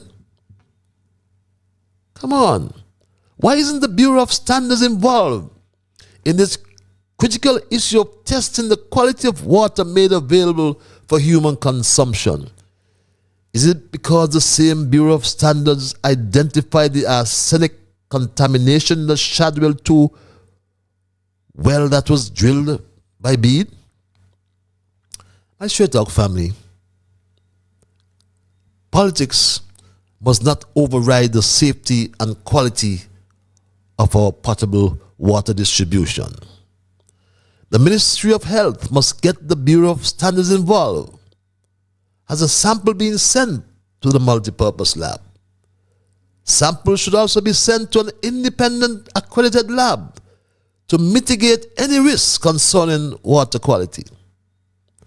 My Straight Talk family, the Bureau of Standards has the ICP equipment that's needed. Where is accountability? In a democracy, the principle of accountability holds that government officials, whether elected or appointed by those who have been elected, are responsible to the citizens for their decisions and actions. My Straight Talk family, without accountability and transparency, democracy would not survive.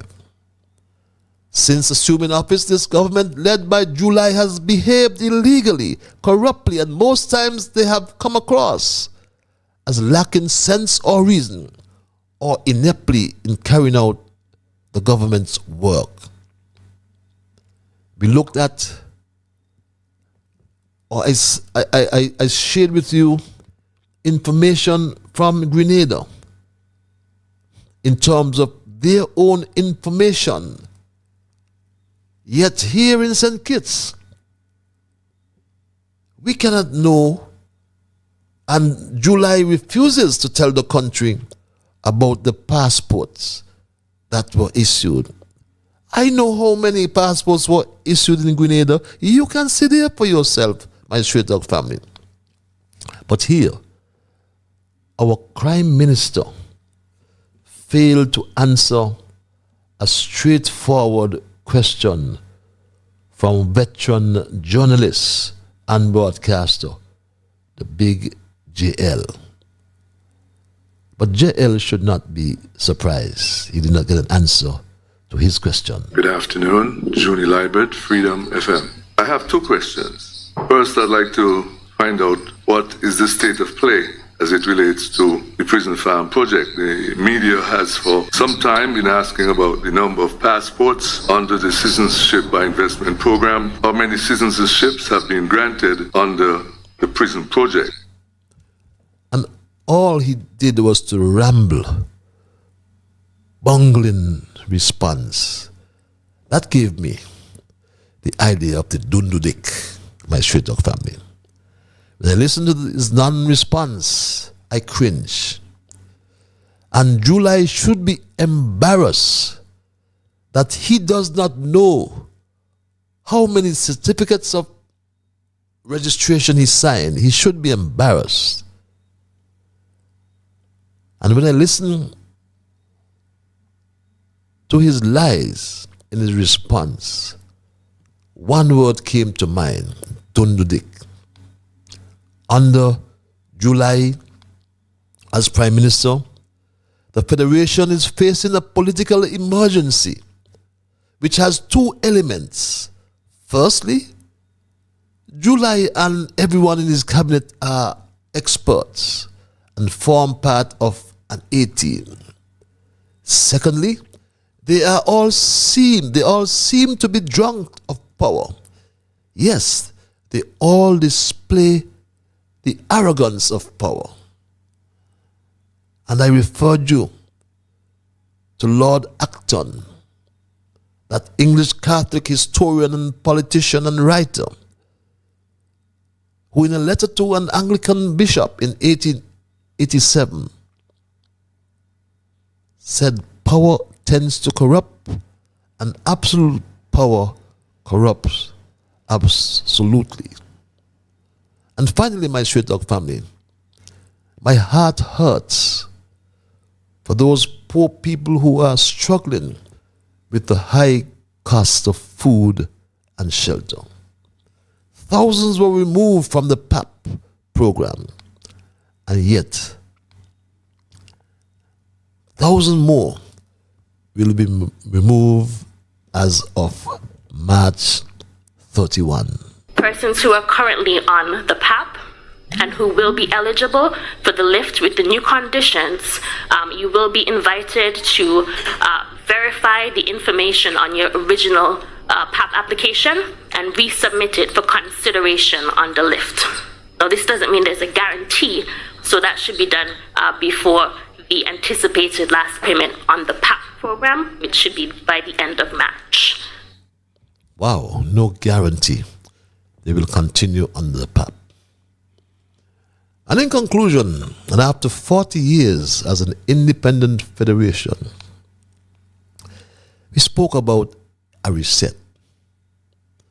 So I therefore call upon right-thinking citizens and residents in our land of beauty to put aside our partisan politics and think about the future of this blessed land. Our government is failing us. Our leaders are corrupt. They are all about themselves.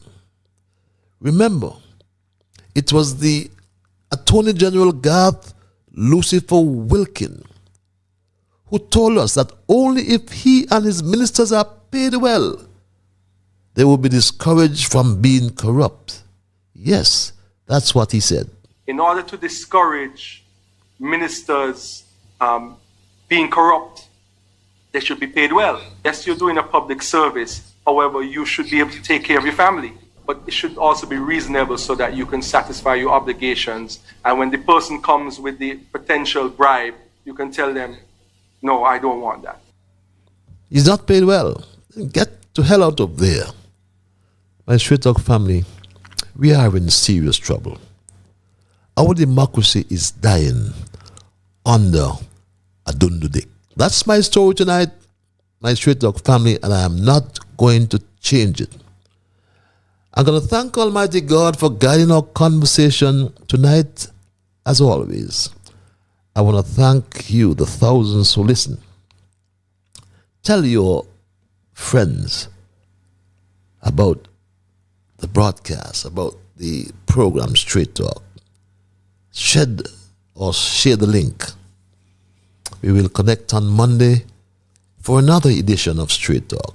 We come to you every Monday and Thursday night from 8 until 10 p.m. We give you back some time after if you start in a tardy way. But I want to thank the emailers.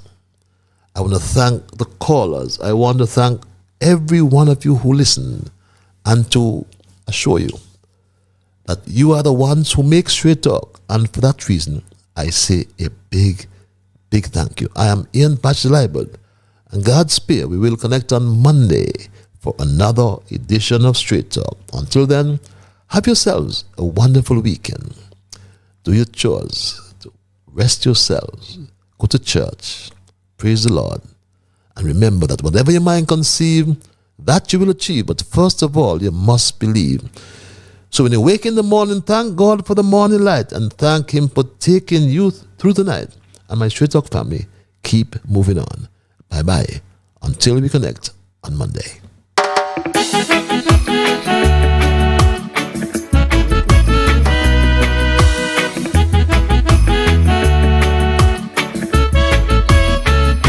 I wake in the morning, I thank God for the morning light.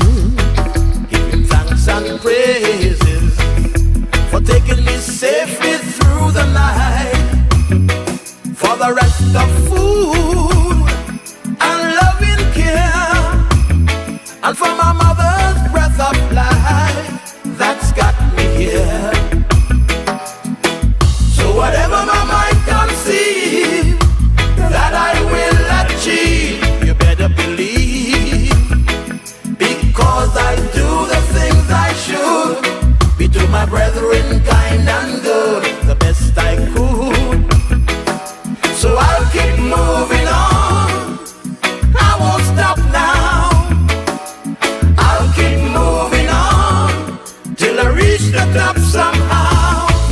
Down on my knees, to the Lord I kneel and pray, with my heart and soul, beg Him to take me through each day. My God,